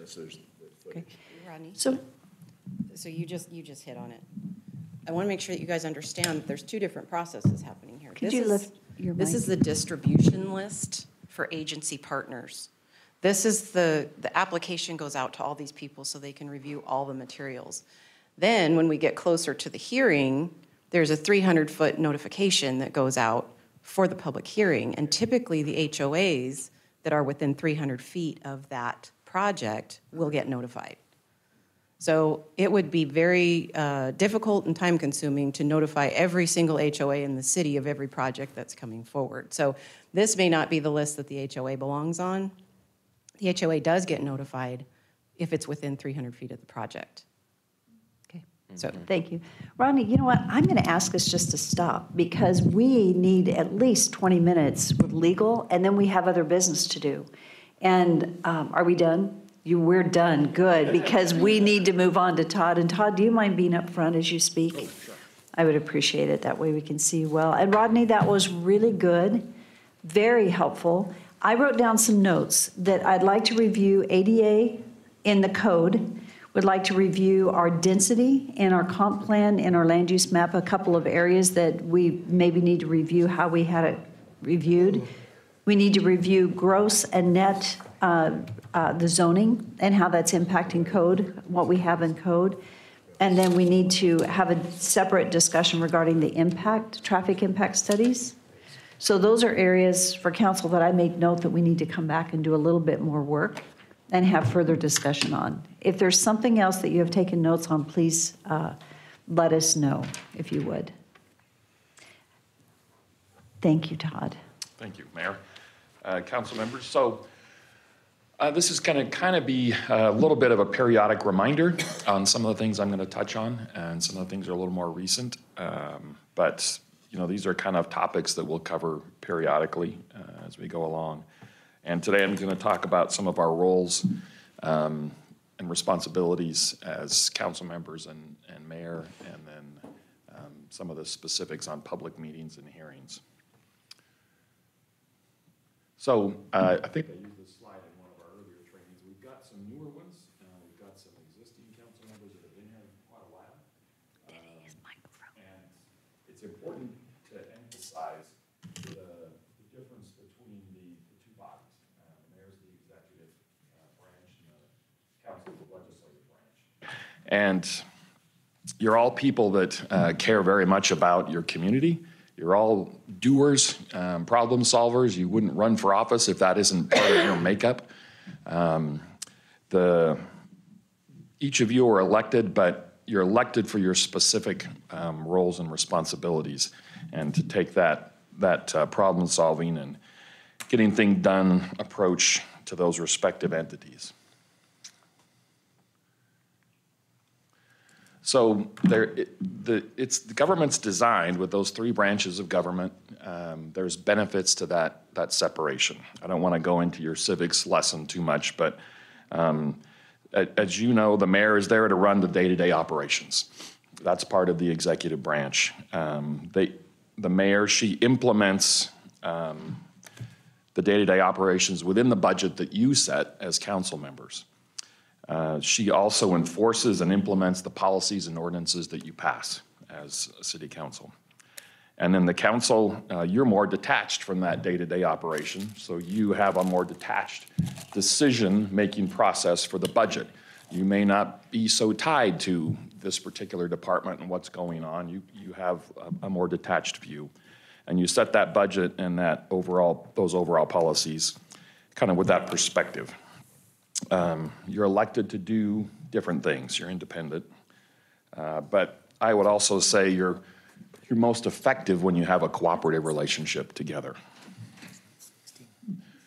So I want to cover, there's an AIC manual, and I don't know if some of you may have it, some of you may not, but I think the mayor's said that we could make that available.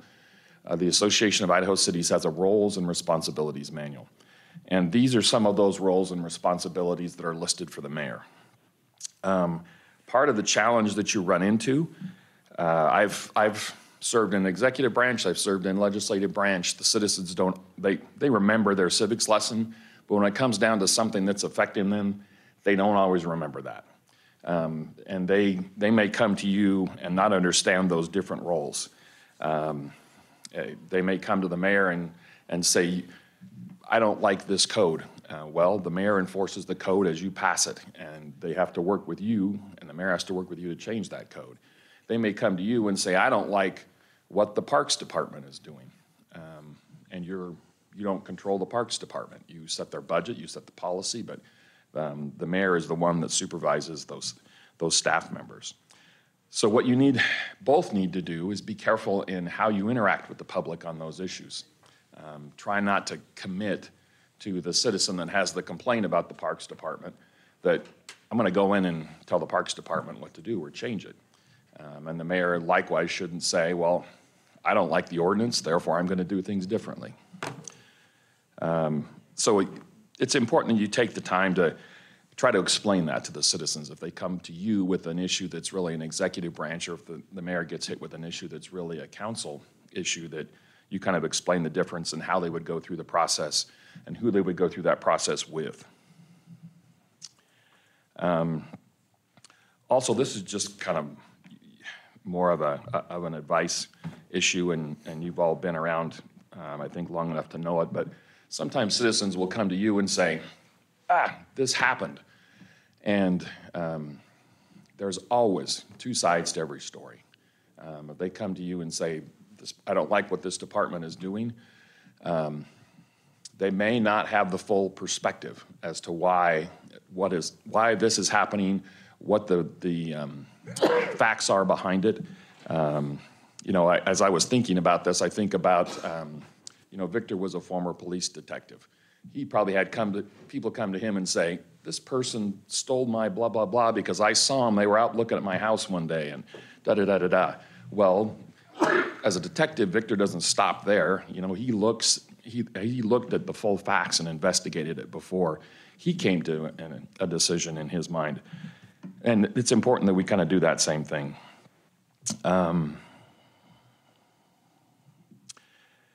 So I guess, again, these are just touching bases on the responsibilities.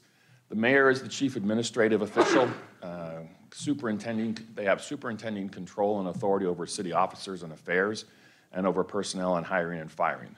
So those three top ones are your day-to-day kind of operations for the mayor. If you have a concern about an employee or something, it's important to talk to the mayor, but not go directly to that person. Especially on personnel matters, there's liability issues there, and we need to be very careful about what we say and how we say it and when we say it. The mayor presides over council meetings, calls special council meetings, doesn't vote, as you all know, unless there's a tie. And then the mayor enforces the policies and ordinances, makes appointments with council confirmation, and calls disaster or emergency declarations. Okay. And then touching bases on the council's responsibilities, again, as a legislative branch, you pass ordinances. The mayor doesn't vote on that unless, again, there's a tie.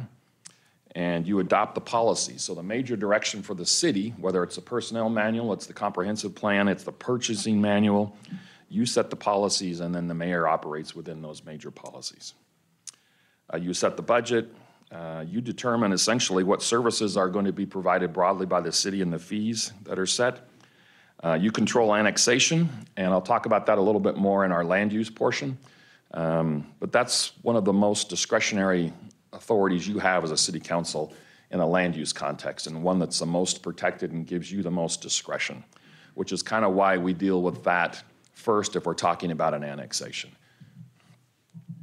Quasi-judicial authority is the city council's. Setting the regular meeting time, executive sessions are called at your motion and your desire as a council. Okay, any questions there? All right. So on to meeting issues. So you have two types of meetings. You have your regular, I would call it, legislative type meetings, policy meetings, regular city council items. Those are different than your quasi-judicial land use hearings. You have the ability to interact with citizens, talk about things on a legislative, in a legislative context, and as you know, in a quasi-judicial context, you have to be very careful and limit your communication outside the public hearing when it comes to land use hearings, which is really your main quasi-judicial aspect. You may have a hearing on a fee increase or something like that, but it's a hearing in that people get to comment, but it's not a quasi-judicial hearing where you have to worry as much about ex parte communication and keeping things on the record. People have due process rights in those quasi-judicial hearings, which is why you have to be particularly careful. One of the things that sometimes also the citizens don't understand is that land use is not a popularity contest. Land use is based on your zoning ordinance and your comprehensive plan. And you see examples where people bring in a pile of signatures that we don't want this project, we don't like it. That's not really a basis for a denial. The denial basis is based on the comprehensive plan and your zoning ordinance factors. You can set sideboards on the hearing process. and that includes time limits that you have in your ordinance. My suggestion is that you keep to those. We had a recent example.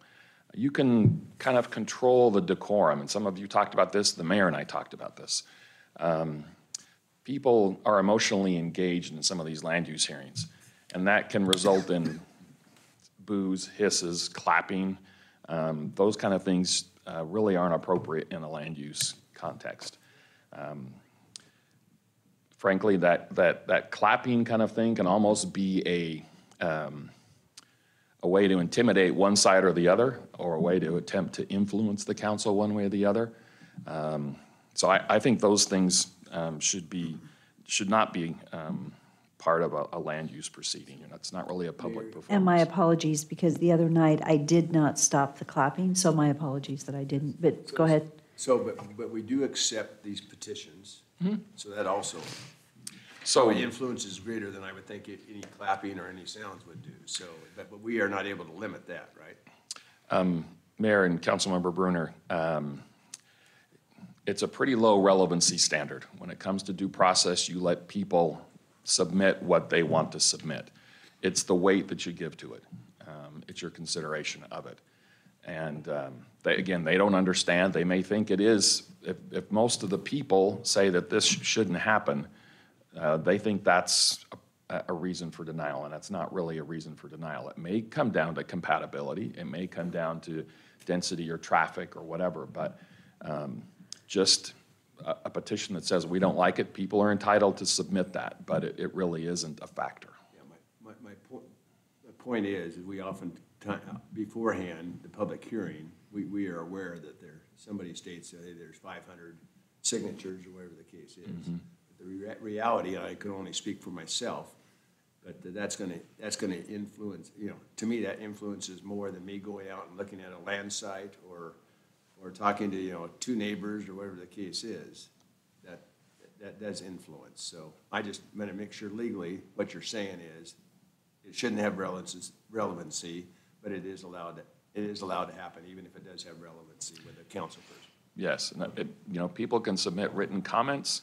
They're not always relevant.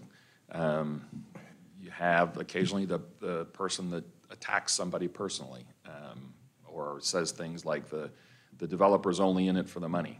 None of that's relevant, and everybody has a job they go to try to support their family. And those petitions, they're allowed to submit it. If they're smart about it or wiser about it, their petition might say things like, you know, this doesn't fit with the character of the area. The character of the area is X. It doesn't fit with these components of the comprehensive plan, and have people sign that petition. It's a little harder to explain. It's traffic here. Yeah. Yep. So I know it's hard to ignore the big crowd, and you don't want to ignore them. You want to listen, you want to be responsive, but also need to understand you have a set of criteria to make your decision. And it's not based on whether you like the applicant or not, or popularity. Bless you, Doug, twice. Nowhere to turn. You can sort of behind me on the side. Or I think, as we say in Spanish, salud y dinero. You got to two.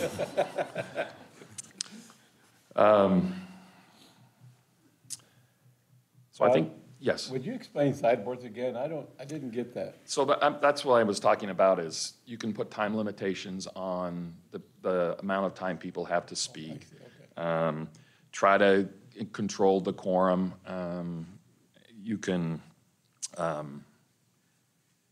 inform people that, you know, we're talking about the issues and the criteria, those kind of things. I'm sorry to interrupt, but we don't find out how many people are going to speak until when they sign up for the meeting, correct? Okay.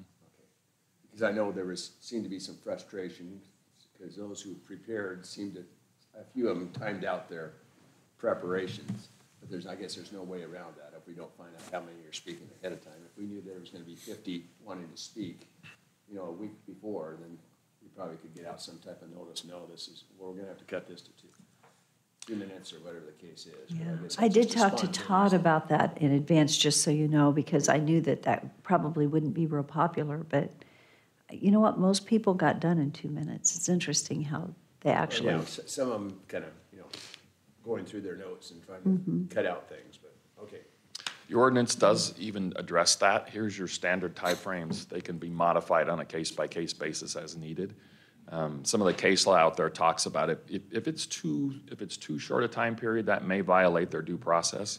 But 3 minutes is fairly standard. 2 isn't unheard of. 1's a little tight. I think I've seen some. Is that able to be whatever notice we put out to the folks, 300 feet or whatever? Could that be included in there? That do we have in there now that each person is allowed 3 minutes? Is that actually stated? It's not stated. We don't have that in the notice right now. Okay. But it is in, it's on our website. If they go in to sign up on the website. Does count 3 minutes? Yeah, so we say that the city code says 3 minutes unless the chair of the board Okay, so that is decides included. to change. Okay. Mayor? Yes. I would love it if there's we had a rule, if there's over, and you decide, over 10 people or 15, 20, then all of a sudden the 3 minutes goes to 2. And then I don't like the 5-minute rule for groups and HOA. Most of the really good HOA presidents, they don't need the 5 minutes. Like that gentleman, the really impressive one, that Hunters Point. Danny Robinson. Is it Hunters Point? Was he? Yeah, Danny. No, he was over at. Carriage Hill. So our nicest neighborhood in Nampa, he took 30 seconds. And he had more of a impact on me than all the other speakers. And then that random person with the group from the county getting 5 minutes. I just think we need to have the mayor set some rules and let's stick with them. I think I'd like to change what our website says. And so it's clear that for large groups, that the time go ahead and spell it out. If there are more than X number of people testifying, we may limit their testimony to 2 minutes. And for someone as a group, limited to 4, actually, rather than 5. For an HOA, if somebody's speaking on behalf of others, just give them 4. So in other words, it's going to go down. And just let people know in advance, because it's just, and you guys planning and zoning can probably do the same, because it just makes for a very long evening, as you know.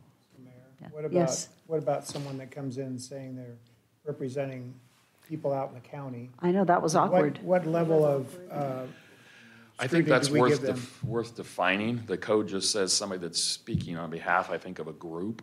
And I think you have the ability to define that a little more, like you could give examples, a neighborhood association, or what I usually see is if the opposition has a representative that all the opposition is fine with, okay, you give them more time, like the applicant has a representative. And then they can still talk, the individuals can still talk. But a better definition of what that group is, so you don't have somebody coming up and amorphously saying they represent this big group of citizens that are kind of unidentified. That might be valuable.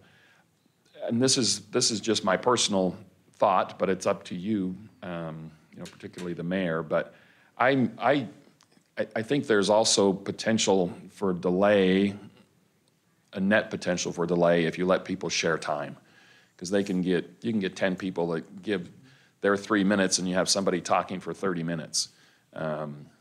Versus, I think, you may be saving some time from people not testifying, but you also may get that from people that weren't planning on testifying to begin with, just to let their person talk for 30 minutes. So I just kind of caution on that, but some better definition and then consistently using those time limits to make sure everybody understands what they are. You're doing a pretty good job of that now. But everybody knows it's 7 minutes for the applicant, 3 minutes, and stick pretty well to that with a little flexibility. One other thing, just because it's fresh. So Becky, you had some people in the audience started getting upset because they knew Becky was going over her time at the end. So is that what you suggest? Your suggestion be to cut them off abruptly, or we'll give you 30 more seconds, or what? There's kind of it's not an easy, hard and fast rule. Play the soft elevator music and just do the hard, what was difficult on that was that the information she was sharing was really good information, and the opposition had almost an hour of so much testimony. And as she was trying to address all of that testimony, she couldn't get it done in 5 minutes. No, I agree, and maybe it's something that I mean, I know you don't have a crystal ball, but maybe at the front end, before that person starts saying what you just said. I'm going to give you longer, or I could have stopped and said, it was just hard to get a word in, because she was just like nailing it real quick, but it was, yeah, I just wanted to hear what she had to say, and I felt like she had. I agree, but I understand why there was frustration, because they were cut back to 2, so they were kind of carrying that over to. 2 times. Yeah. But they A also lot. went over too. So it's easier to try I'm to just saying, hold. I just asking Yeah. legally what you're suggesting. You want to try to make sure you're treating people the same. That's where their claim might come in. If you let everybody on one side run over and you restricted everybody else on the It's other. tough. But a little bit of flexibility is okay toward the end, but if you try to stick to them as best you can, and if you have an hour's worth of testimony, maybe you let them have a little more time for a rebuttal, but try to say that up front, so everybody kind of knows. I'll do that next time. You know, it's funny, having done this for 4 years, I'm still learning. It's like, that was a new one, okay, now we'll, yeah, because I should have said that, I think at Well, you didn't know what you did. at the beginning, yeah. Again, citizens don't understand the difference between quasi-judicial and legislative and other policy things. When they communicate with you, make sure you try to help educate them on that. If they have comments or want to provide input on a public hearing matter, have them submit that into the record. Serial meetings, be careful with that. That's applies to both quasi-judicial and regular meetings. If you've got, Joe Citizen that is out there on an issue and they come to you and say, I don't like this roundabout. I don't like this stoplight. And be careful making a commitment outside the meeting on that particular issue. I will never let this happen. I won't do this. They're collecting votes outside a meeting. You don't want to do that with each other as well. So in other words, a determination can be made outside the public hearing as a result of that. So be careful on those things. Site visits, same thing. On a quasi-judicial matter, you shouldn't do a site visit unless it's noticed. But if it's something else, you want to go visit the location of the roundabout and look at things, okay. Conflicts and biases. Conflict generally, again, is a current financial interest. Randy's pretty good about asking me periodically because he's engaged in the community on those things. If they're not a current client that has anything going on with you, especially if it's been a few years, or you don't have any kind of direct interest in what's coming before you financially, then there's not a conflict. It's possible that you may have a personal bias in a particular case where you feel like you can't be fair and impartial. Maybe it's a family member coming with a request or something that somehow you're personally tied to but not financially. You have the ability to say, I need to recuse myself. I got a family interest or something in that particular issue that's coming before you.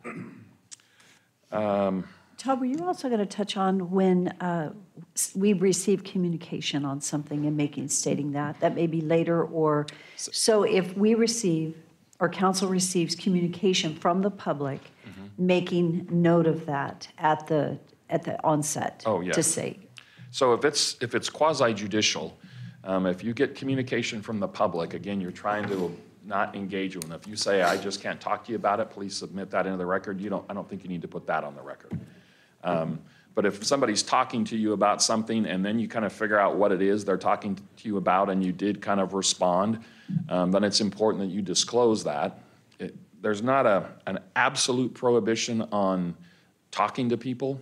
It just is cleaner from a due process standpoint, and your ordinance talks about it, I believe, as well, not to do it. But if it does happen, what you're supposed to do is disclose that on the record and describe what that conversation was. So those in the audience and participating in the hearing know what happened and what was said, so they can rebut or comment or whatever. Quick clarification. So we get the packets usually by Thursday afternoon. And in those packets often are public comments. Okay?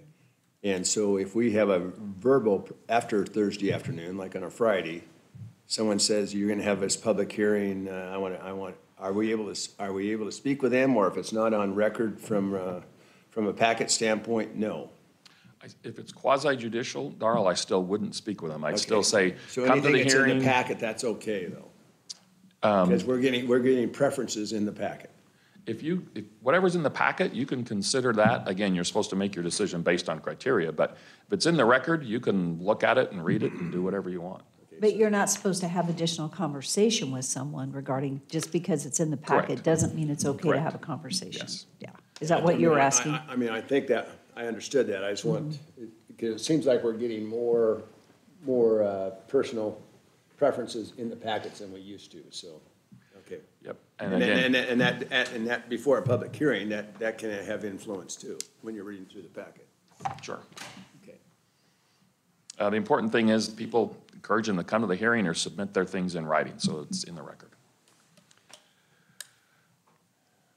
Okay. The decision-making process. We had a training with staff that Rodney and Parker mentioned at the last city council meeting. I'm sorry, Mayor, I'm pushing the envelope for time. The decisions that you make in a quasi-judicial proceeding, there's a statutory requirement and there's a case law requirement. And what we've been talking about recently is that your decision on a land use case needs to be a reasoned statement. And you have to provide a basis for your decision. So Natalie, I know you mentioned sometimes you don't want to comment, you just want to vote. You don't all have to comment, but if you're making a decision, there needs to be a record of why that decision was made. And that decision needs to be a discussion of your criteria for a rezone or a conditional use permit and the facts that apply to that criteria and why you reached your conclusion. If you think it's not compatible, then why don't you think it's compatible? What facts are in the record lead you to that conclusion? And that discussion needs to be on the record.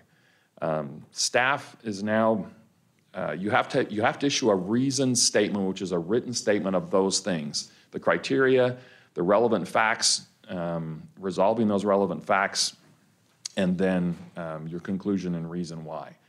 Staff's going to be including a proposed set of findings in these cases. And you can look at that proposed set of findings and you can agree with it. You can add to it. But if you, at the end of the day, is I agree with the proposed findings of fact and conclusions of law, if they call it that, in the record, you've got something on the record that says, here's what you decided and here's why, and some of your additional comments need to be made to support that. If you don't agree with it, then it's a little more work on you to say, well, here's the proposed findings from staff, here's why I think it's different. And again, it can't be, I don't like it, whatever, it needs to be, why is it not compatible? If they found it to be, or if they recommended it was compatible, and why it doesn't meet the comprehensive plan. So there's more work if you're doing something different than what staff recommends. The Supreme Court's overturned cases repeatedly where the council or the county commission just says, well, it doesn't comply with the comp plan, it's not compatible, it doesn't meet the ordinance requirements. Like, those are just kind of bald conclusions without any statement to support those conclusions. The court will overturn that every day. So we need to have that basis for your decision. That's why I kind of try to get you to discuss things a little bit more, kind of along the lines of Randy's comment. Tell us why and make sure you're telling us why in accordance with the ordinance. So is density good enough? Density isn't a criteria, but compatibility is. So if you talk about... You said you have to go beyond compatibility, is what I'm hearing you suggesting. So is density a little more... I would say that's a criteria toward compatibility. The way you would articulate that, Darrell, is say, we have single family, this 1,000 square foot lots all around this, and this one is a lot smaller, and it's a different type, it's not compatible. Here's why I don't think it's compatible. It doesn't fit with the character of the area. As instance I stated, for, if Becky wants to come back as an example there again, because it's fresh, my criteria was, and maybe it doesn't mean a doggone thing, I would consider it if it was just 120 single family. So is that something that should have been mentioned, or it had nothing, that probably should not have been mentioned? No, it's okay. You want to be careful with a hard number, but if you're going to deny something, usually you're supposed to, if possible, give them some kind of Well, I was guidance, hoping that, Yeah. that there'd be something for. what they could do to obtain approval, if anything. And like all the other council, I'm sure I've had at least 10 people come up to me since that hearing and mainly saying, thank you. But I said, well, you realize that at least personally, I will be voting for something in the future, that something needs to go in there. That's an enclave area, so, okay. Yep. Thanks. Just quickly, Jacob? So just kind of helped other council members because I feel like, from a staff perspective, I feel like I'm kind of in the middle and we have some on one side and some on the others. I'm just being blunt right now. Talking about council. Yeah, we got, and that's fine, it's great, that's what the democracy is all about. But is there any way to help them with any other, like, can police, like we don't have enough police, but enough fire, infrastructure, traffic, even though staff's coming in from a perspective where, from maybe the council members that are voting no more than the council members are voting yes. It'd be nice for them to have more reasons to vote no, like can police be one of them? Because if staff says there's no traffic and there's no, it's not good for business, but council's perspective, like, no, this would be a good place for business, this is traffic, then when we state those reasons and staff has the opposite, then that just makes it difficult for them. So I think something to help would be we all know where we're at, and I don't think that's gonna change, and it's probably never gonna change, there's always gonna be different pillars, but if we can give them a little bit more ammunition, like, hey, if you are gonna vote no, here are and I know you've been trying to do that, but just even a little bit more blunt on can police, infrastructure, traffic, all those things, when staff is saying no and they're disagreeing with them. So first, it's staff is doing their job. They're expressing their opinion. It's entirely possible for you to have a different opinion. Okay. So that's okay. They understand that, but you're evaluating the same things. So you need to come to a different conclusion if you are, based on the facts that you hear, but using those same criteria. You shouldn't go outside those criteria. But if it's traffic, for example, it's a little difficult to say the traffic study, if it was done appropriately, is wrong.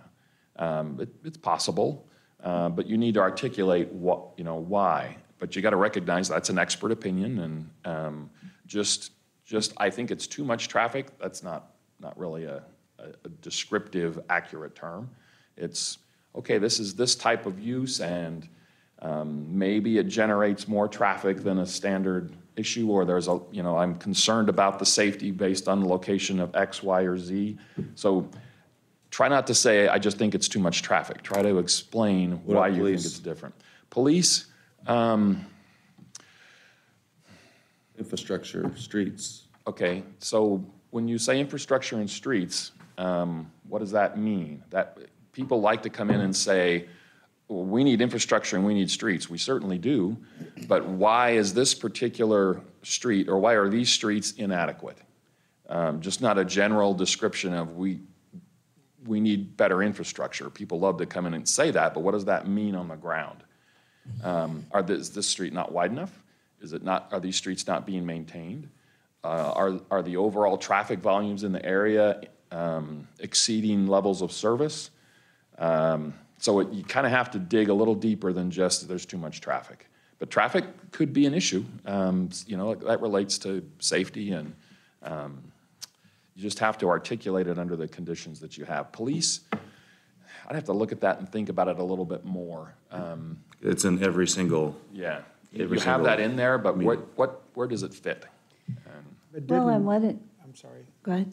I was just going to say, didn't the original comp plan analysis, the Compass studies, those things take into consideration based upon our preferred developments, like a BC or a whatever residential zone, didn't it take into consideration what the road systems would be like at that point? So infill is already that's been accomplished with the regular traffic studies that have gotten to the point where you're at. Just because a piece of ground hasn't been developed yet doesn't mean that it's not a part of a defined traffic path system. So more traffic is going to be more traffic, but it was already predetermined in a lot of the road networking that had been done and designed. So, I mean, last, it was great when you denied it and you explained the, essentially across the middle school, the description of the cars coming out. but the benefit would have been a wider road improvements. I mean, so that's developer, if the developer's developing it, he's responsible for that improvement. So it's a value added to the community, a benefit, but it's a circulation issue where kids have to go north and south to get across and that sort of thing. So I would have liked to have seen another alternative for a crosswalk someplace in between the two, whether or not Daniel, as far as our departments would see that as a liability or value added, I guess, is the decision that we have the ability to make. While we're talking, Rodney, can you pull up the criteria for the zoning ordinance approval, and we can maybe. I need to ask a quick question. So how many of you can stay for a few more minutes? Because we have a couple things we have to do today. We have to do unfinished business, and then we have to do 1-3 action item. We are going to put the discussion on meeting format to the next meeting. And as far as starting early so that we're not running so late, and consent agenda, we can push that off. 9:30 here, can we do it in 20 minutes? 9:30? Okay, I think that 9:30? Okay, Jacob, Dale, can you guys go to 9:30? Yep. You can? Okay, so we'll have a quorum. Randy, can you make it? You folks want to stay? You know who the boss is. You know who the boss is, you think he'll let you do that? Yeah? Okay. Ron, you guys don't have to stay if you. You don't have to stay, but you're welcome to. Yeah. Okay. Okay, so go ahead. Thank you, Mayor. I can definitely get through by then, but. Well, we've got about 10 minutes of others, so you'll have about Yes. 10 minutes. I can do it in 5, depending on how many questions we have. We may have questions, yeah. So here's the criteria, council members. Is it consistent with the comprehensive plan? And that's something that there's always factors in favor and there's always factors against. You can't just say it complies with everything in the comprehensive plan, nor is that the requirement. It's, does the weight of the comprehensive plan support it? And if you disagree with staff, then on the comprehensive plan, then talk about the factors that you think don't support the application. Again, that requires a little more look and depth in your conversation, but. So you can do that?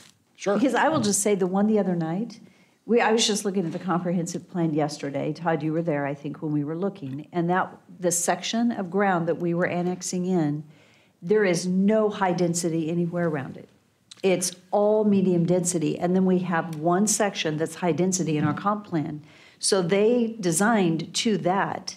But as I went back and looked at it, that's when I'm going, I don't know if that was a good idea to make that high density, because one, we will not have public transportation out there. And so it's difficult when the land use map, we had this happen over at Stam Lane and Happy Valley, in a whole ag area that is county, and we put it in, I can't remember what we zoned that area, and I went, boy, I don't know and we talked to Doug about it, and he said, yeah, we probably need to correct it. So you got to keep in mind, there's two aspects to your comprehensive plan. There's the future land use map, which is one of the first things you look at, and that's the more objective, easy thing. It's, okay, this says this is medium density, and you know what that is. Right. I don't think you could say a particular application, if it fits that definition, is not in compliance with the future land use map, because it is. But you also have the text of your comprehensive plan, which is really the lion's share of your plan. And if there are components in the plan, in the text that don't fit, then you can point that out. But I don't think if something fits the definition of on the future land use map, I don't know how you could find that it doesn't fit the map. But it's more than the map. And it's also only one component of the multiple things you have to find. So that's how to approach that, Mayor. If you think, again, a designation is wrong, we talked about that, then you need to go and change the map. Right. So you reduce confusion and people put things forward that you think are appropriate. Compatibility is two, and that's, you can deal with density, it can deal with character of the area, what types of uses, is it consistent, is it compatible? And just need to articulate that. The change on the land use map, if it's a map amendment, same thing, is it compatible with immediately adjoining districts? That's more in a specific application. Is it inconsistent down to 3 with the land use map so it only serves the benefit of the applicant? That's kind of a spot zoning question. And would it be in the interest of the public and reasonably necessary? So that's a pretty broad catch-all at the end. If you have a little trouble fitting police under something, you could probably fit police under there. We don't have sufficient police officers, da-da-da-da-da. But you do want to be careful, Jacob, and how you apply that, you want to be kind of consistent between applications and how you're considering that police aspect. Your infrastructure things could fit there. Again, just be careful, don't bite off on the broad generalizations that we don't have enough infrastructure. You need to be specific when you articulate that. I think we need to also have a discussion around enough police officers, because like you said, that's really interesting, because you may say no here, but we've just approved a bunch over there. But then we also need to talk about what is the number of police officers, because originally our goal was 1.5. We realized, well, probably 1.3 is sufficient, but our surrounding jurisdictions, most of them already been at 1, right? So we're ahead of some of their surrounding jurisdictions, with the exception of Garden City, that's at 2 per 1,000. So I think that's something because if we're going to use it, right, police and fire, it's being consistent across all annexations, right? Because it wouldn't carry any weight if we're approving this over here, but we're saying no over here. And then what is that? I think I would like to discuss so we know where we're going to be and how we can accumulate all of them so that the council knows. And I think we've done that at one point. We've got the numbers. We've just approved this many homes this last year, which equates to that many officers that really, if we're going to stay at 1.28 or 1.3. So those are just discussions we need to have in the broad sense. Mayor, quick question. Is there a different calculation for infill rather than sprawl for police and fire? Really? I don't think Even so. if it's closer to this station? And hopefully those considerations also account for the type of development that's coming to you. A particular type of development may demand less police resources than another type of development. Again, you have the most discretion on an annexation to talk about these issues, but on a rezone, you just want to be careful and consistent. You don't want to create a de facto moratorium by just saying we can't fund enough police officers because our budget is X and therefore we're going to deny all land use applications. You want to be careful there. New construction values, when a construction project happens, it creates a revenue source for police and fire. Correct. So when we deny a $25 million project because of whatever reason, we're also denying, especially in an infill, the ability to help fund those additional officers. Mm-hmm. Yep. That's, I think, something that's not really stated, but is a true fact. Yeah, that was kind of my comment of what type of development, how much revenue is it going to generate compared to the level of service that it would take. So just hit these last few bullet points. Be careful with legally concerning conditions. I'm not saying some are just flat illegal. You don't want to discriminate between types of folks. But I would be very careful on things we've dealt with in the past, a rental restriction, a requirement for senior housing, things like that may have federal law implications. And also things that are extremely difficult to enforce. A rental restriction would be one of those. How do you go out and knock on somebody's door? Are you renting or not? And somebody else is, and how do you count that? And so I'll try to signal you during the hearings if I have a concern on those kind of things. Conditions, you can change some of the aspects, particularly if you're kind of reducing the impacts, but as was kind of commented earlier, you don't really want to redesign the project. If it's that extensive of a change, deny with suggestions on what to come back with. And it's probably also good to confirm on some of those changes with the applicant, so you kind of get an idea what they may or may not be willing to accept, but don't redesign the project substantially. Development agreement versus conditions.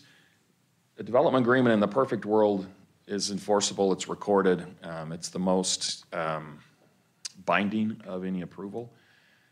You should use a development agreement if it's ongoing conditions that survive maybe after platting, But if it's things to take care of prior to plating, just conditions of approval are okay. So that's kind of the balance there. And then code across the board versus a conditional use permit. Conditional use permit allows you to exceed, it's specifically called out, code conditions, because it's a type of use that's allowed but may need mitigation. So you could say, yeah, parking code, there's a City of Boise case that says this, parking code is X, but we think this particular type is going to generate more parking, therefore you need to have more parking.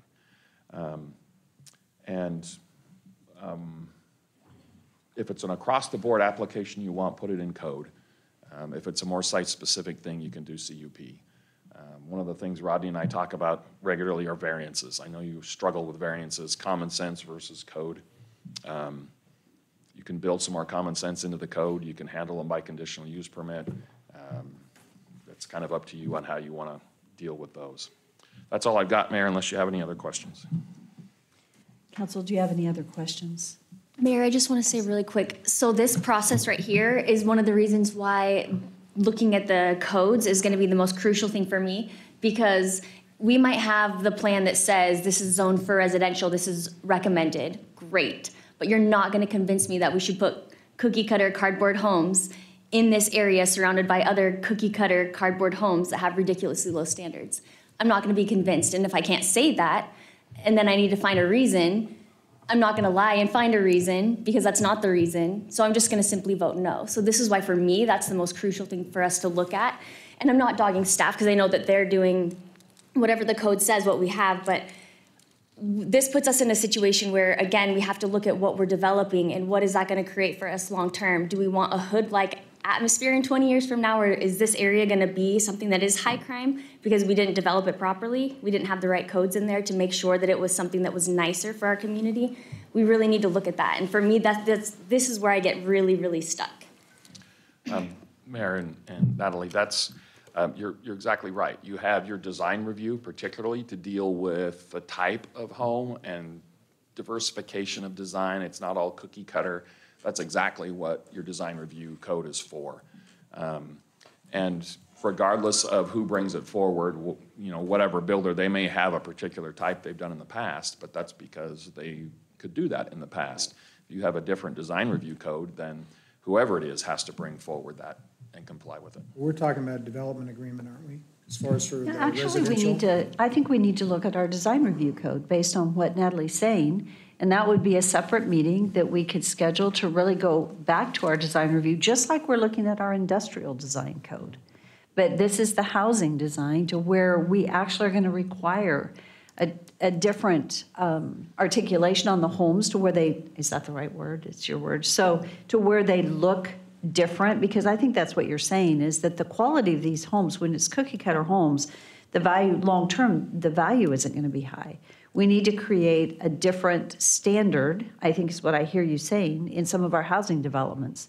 And that's a residential versus a commercial issue. You might get Rodney's thought on that. It's a lot more massive when you're talking in the residential. You're adding staff positions.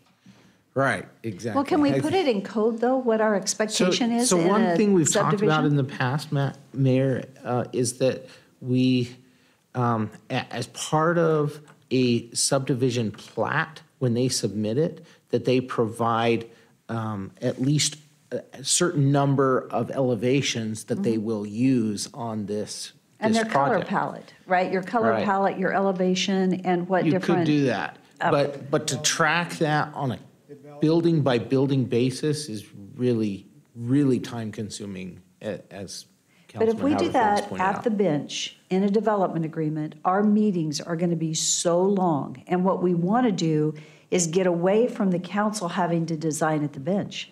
What we really want is we need design standards for residential so that we don't have to do it at the bench through a DA. Well, I think what you're doing is you're stepping over what your normal CCNRs have in them is architectural requirements, and an architectural review committee as a part of like Carriage Hill. But what if there is no CCNR in a certain subdivision? I mean, some of these don't have them. Well, then people don't choose to live there if they have an issue. But what Natalie's saying is, we don't want to be building those subdivisions that don't have any basic standards, we need to set the standards for our community. It's the developer that's driving to meet the market need, and I guess if there's not a market need for lower income homes, that'll be a developer decision, but normally your CCNRs list out the architectural requirements and a review committee that's listed so that they self-govern, in a sense, their development. See, I think what I hear you saying is we've got some of these that are coming in don't have that. And that's the challenge, because you have whole subdivisions that don't have that are bringing down. But you know what, that's a different discussion, so we're going to have to come back to that. And this was really good. So I'm sorry, guys, we've run so late. Thank you, Todd. Okay, so under 1.2b, the meeting format agenda and consent agenda items, we're going to put that to another meeting. But I think what we're talking about is well, there's several things. Thank you guys for being here. So 1.3 is to authorize the mayor to sign a letter of intent. We've provided you with a letter this morning. And this letter would be to provide one-time funding of $150,000 for the Canyon County Teen Crisis Center. Is that after we've found how much we will be After we receiving? have received the That's funds. in the letter. Mayor, just quick question on that. Is there some reason why they are not going after private funding, or is there some legality where they cannot go after private funding? I think they probably are. But I tell you, I think the rehab is, I mean, it may be like This $1 is so million. important. I'm totally in It's- favor of this, and Give that to if we're Tom. using opioid funds, but I think the first, and maybe if that's what they're doing, then great. But, we have. He's reading mine. Okay, so We have business owners that I think this would be a high passion for them, and I guess I'm just looking to have they actually gone over for private funds prior to coming to municipalities and counties? I can speak, I talked to Gene yesterday about it. Okay, Yes, thanks. there are private entities that So are, they're looking at beyond this yes, for private funding. in-kind and actual donations. Morning, Jeff. Okay. Get Yeah. your checkbook out. Well, I was going to talk So- about three of you guys here. 50,000 apiece would cover it. this is In-kind significant. or actual dollars. Yeah, this is half of the funding we're going to have for a year, which is a lot. But it will help them get the grant. We do want it here in Nampa. And so to I agree. me, I think that we need to do it. Then the other half will look at how we utilize that. Then we'll build on that when the rest of the funds come in. I'd make a motion to support this. Can I make one comment, just briefly? So I think this fits. There are limitations on the use of these opioid funds. We talked about that. And other entities, I think, feel like it fits.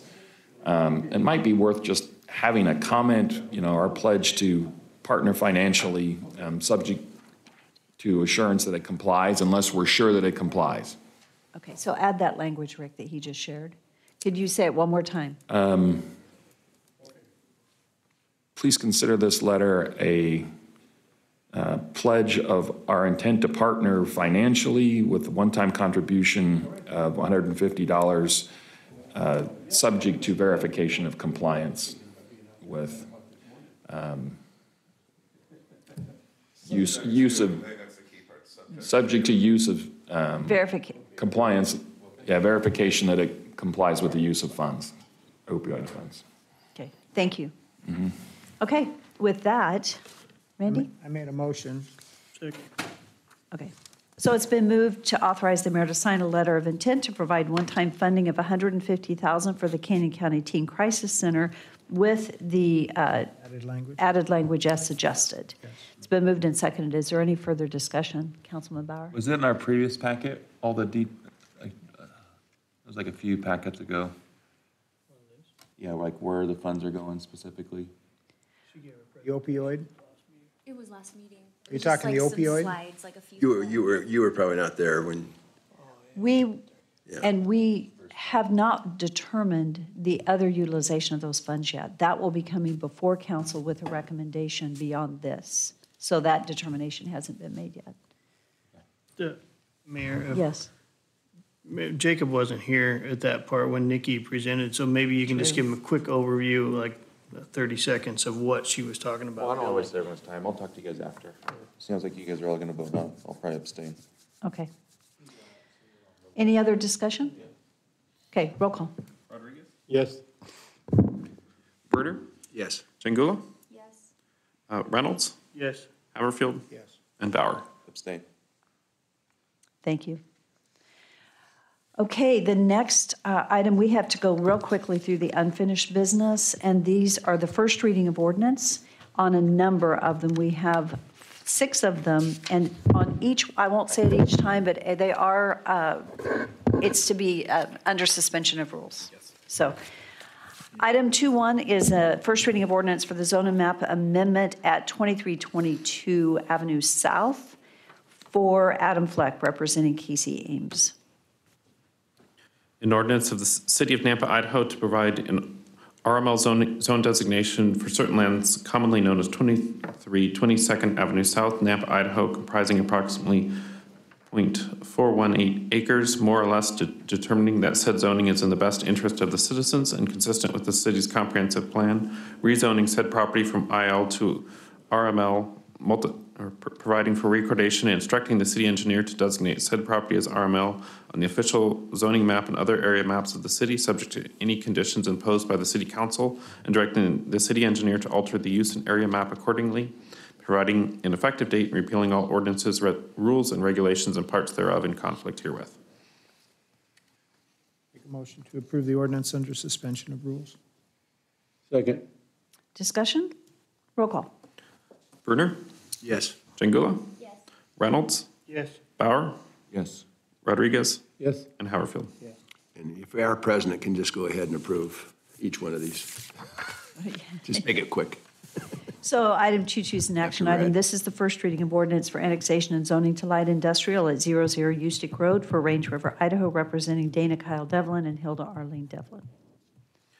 An ordinance of the City of Nampa, Idaho, determining that certain lands commonly known as 0 and 0 Ustick Road, Nampa, Idaho, comprising approximately 74.15 acres, more or less, lay contiguous to the limits of the City of Nampa, Canyon County, State of Idaho, and that said lands should be annexed into the City of Nampa, be zoned IL, declaring said lands by proper legal description as described below to be part of the City of Nampa, determining that said annexation and zoning are in the best interest of the public and consistent with the comprehensive plan of the city, directing the city engineer and planning and zoning director to add said property to the official maps of the City of Nampa, and to designate said property as IL on the official zoning map and other area maps of the city, providing for recordation, providing for severability, providing an effective date, repealing all ordinances, resolutions, orders, or parts thereof in conflict herewith, and directing the city clerk to file a certified copy of the ordinance and map of the area to be annexed with Canyon County, State of Idaho, and the Idaho State Tax Commission pursuant to Idaho Code Section 63-215.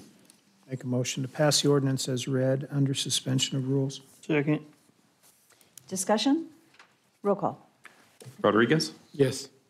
Brunner? Yes. Jangula? Yes. Bauer? Yes. Reynolds? Yes. And Haverfield. Yes. Item 2.3 is an action item. This is the first reading of ordinance for annexation and zoning to RS7 for the Wagers Dairy subdivision at 0 Wilma Lane and Porter Road and Moss Lane for Bonnie Layton, representing Leah An ordinance of the City of Nampa, Idaho, determining that certain lands commonly known as 0 Wilma Lane, 16645 Portner Road, and 11568 Moss Lane, Nampa, Idaho, comprising approximately 22.40 acres, more or less, lay contiguous to the limits of the City of Nampa, Canyon County, State of Idaho, and that said lands should be annexed into the City of Nampa and be zoned RS7, declaring said lands by proper legal description as described below to be part of the City of Nampa, determining that said annexation and zoning are in the best interest of the public and consistent with the comprehensive plan of the city, directing the city engineer and planning and zoning director to add said property to the official maps of the city and to designate said property as RS7 on the official zoning map and other area maps of the city, providing for recordation, providing for severability, and providing an effective date, repealing all ordinances, resolutions, orders, or parts thereof in conflict herewith, and directing the city clerk to file certified copy of the ordinance and a map of the area to be annexed with Canyon County, State of Idaho, and the Idaho State Tax Commission pursuant to Idaho Code Section 63-215. Mayor, I'll make a motion to approve under suspension of rules. Is there a second? Second. Roll call. Brunner? Yes. Jangula? Yes. Haverfield? Yes. Bauer? Yes. Reynolds? Yes. And Rodriguez. Yes. Item 2.4 is an action item. This is first reading of ordinance for annexation and zoning to RS6 at 2200 Sunny Ridge Road to connect an existing single-family home to city sewer for Keith Johnson representing Rellis Dressel. An ordinance of the City of Nampa, Idaho, determining that certain lands commonly known as 2200 Sunny Ridge Road, Nampa, Idaho, comprising approximately 0.76 acres, more or less, lay contiguous to the limits of the City of Nampa, Canyon County, State of Idaho, and that said lands should be annexed into the City of Nampa and be zoned RS6, declaring said lands by proper legal description as described below to be part of the City of Nampa, determining that said annexation and zoning are in the best interest of the public and consistent with the comprehensive plan of the city, directing the city engineer and planning and zoning director to add said property to the official maps of the City of Nampa and to designate said property as RS6 on the official zoning map and other area maps of the city, providing for recordation, providing for severability, providing an effective date, repealing all ordinances, resolutions, orders, or parts thereof in conflict herewith, and directing the city clerk to file a certified copy of the ordinance and map of the area to be annexed with Canyon County, State of Idaho, and the Idaho State Tax Commission pursuant to Idaho Code Section 63215. I forget what I'm supposed to say. Mayor, I'll make a motion to pass the ordinance under suspension of rules. Second. There you go. Discussion, thank you. Roll call. Rodriguez? Yes. Brunner? Yes. Reynolds? Yes. Bauer? Yes. Jangula? Yes. And Haverfield. Yes. Item 2.5 is an action item. It's the first reading of ordinance for a zoning map amendment from suburban residential to two-family duplex residential, and it is the subdivision preliminary plat for Sierra Meadows subdivision at 3 South Sugar Street. An ordinance of the City of Nampa, Idaho, to provide an RD zone designation for certain lands commonly known as 3 South Sugar Street, Nampa, Idaho, comprising approximately 1.84 acres, more or less, determining that said zoning is in the best interest of the citizens and consistent with the city's comprehensive plan, rezoning said property from RA to RD, providing for recordation, instructing the city engineer to designate said property as RD on the official zoning map and other area maps of the city, subject to any conditions imposed by the city council, and directing the city engineer to alter the use and area map accordingly, providing for an effective date, repealing all ordinances, rules, and regulations of parts thereof in conflict herewith. I'll make a motion to pass under suspension of rules. Second. Discussion? Roll call. Rodriguez? Yes. Brunner? Yes. Reynolds? Yes. Bauer? Yes. Haverfield? Yes. And Jangula? Yes. 2.6 is an action item, first reading of ordinance for annexation and zoning to light industrial for the Nampa Logistics Center at 17293 Northside Boulevard. An ordinance of the City of Nampa, Idaho, determining that certain lands commonly known as 17293 Northside Boulevard, Nampa, Idaho, comprising approximately 1.32 acres, more or less, lay contiguous to the limits of the City of Nampa, Canyon County, State of Idaho, and that said lands should be annexed into the City of Nampa and be zoned IL, declaring said lands by proper legal description as described below to be part of the City of Nampa, determine that said annexation and zoning are in the best interest of the public and consistent with the comprehensive plan of the city, directing the city engineer and planning and zoning director to add said property to the official maps of the City of Nampa and to designate said property as IL on the official zoning map and other area maps of the city, providing for recordation, providing for severability, providing an effective date, repealing all ordinances, resolutions, orders, or parts thereof in conflict herewith, and directing the city clerk to file a certified copy of the ordinance and map of the area to be annexed with Canyon County, State of Idaho, and the Idaho State Tax Commission pursuant to Idaho Code Section 63215. One more.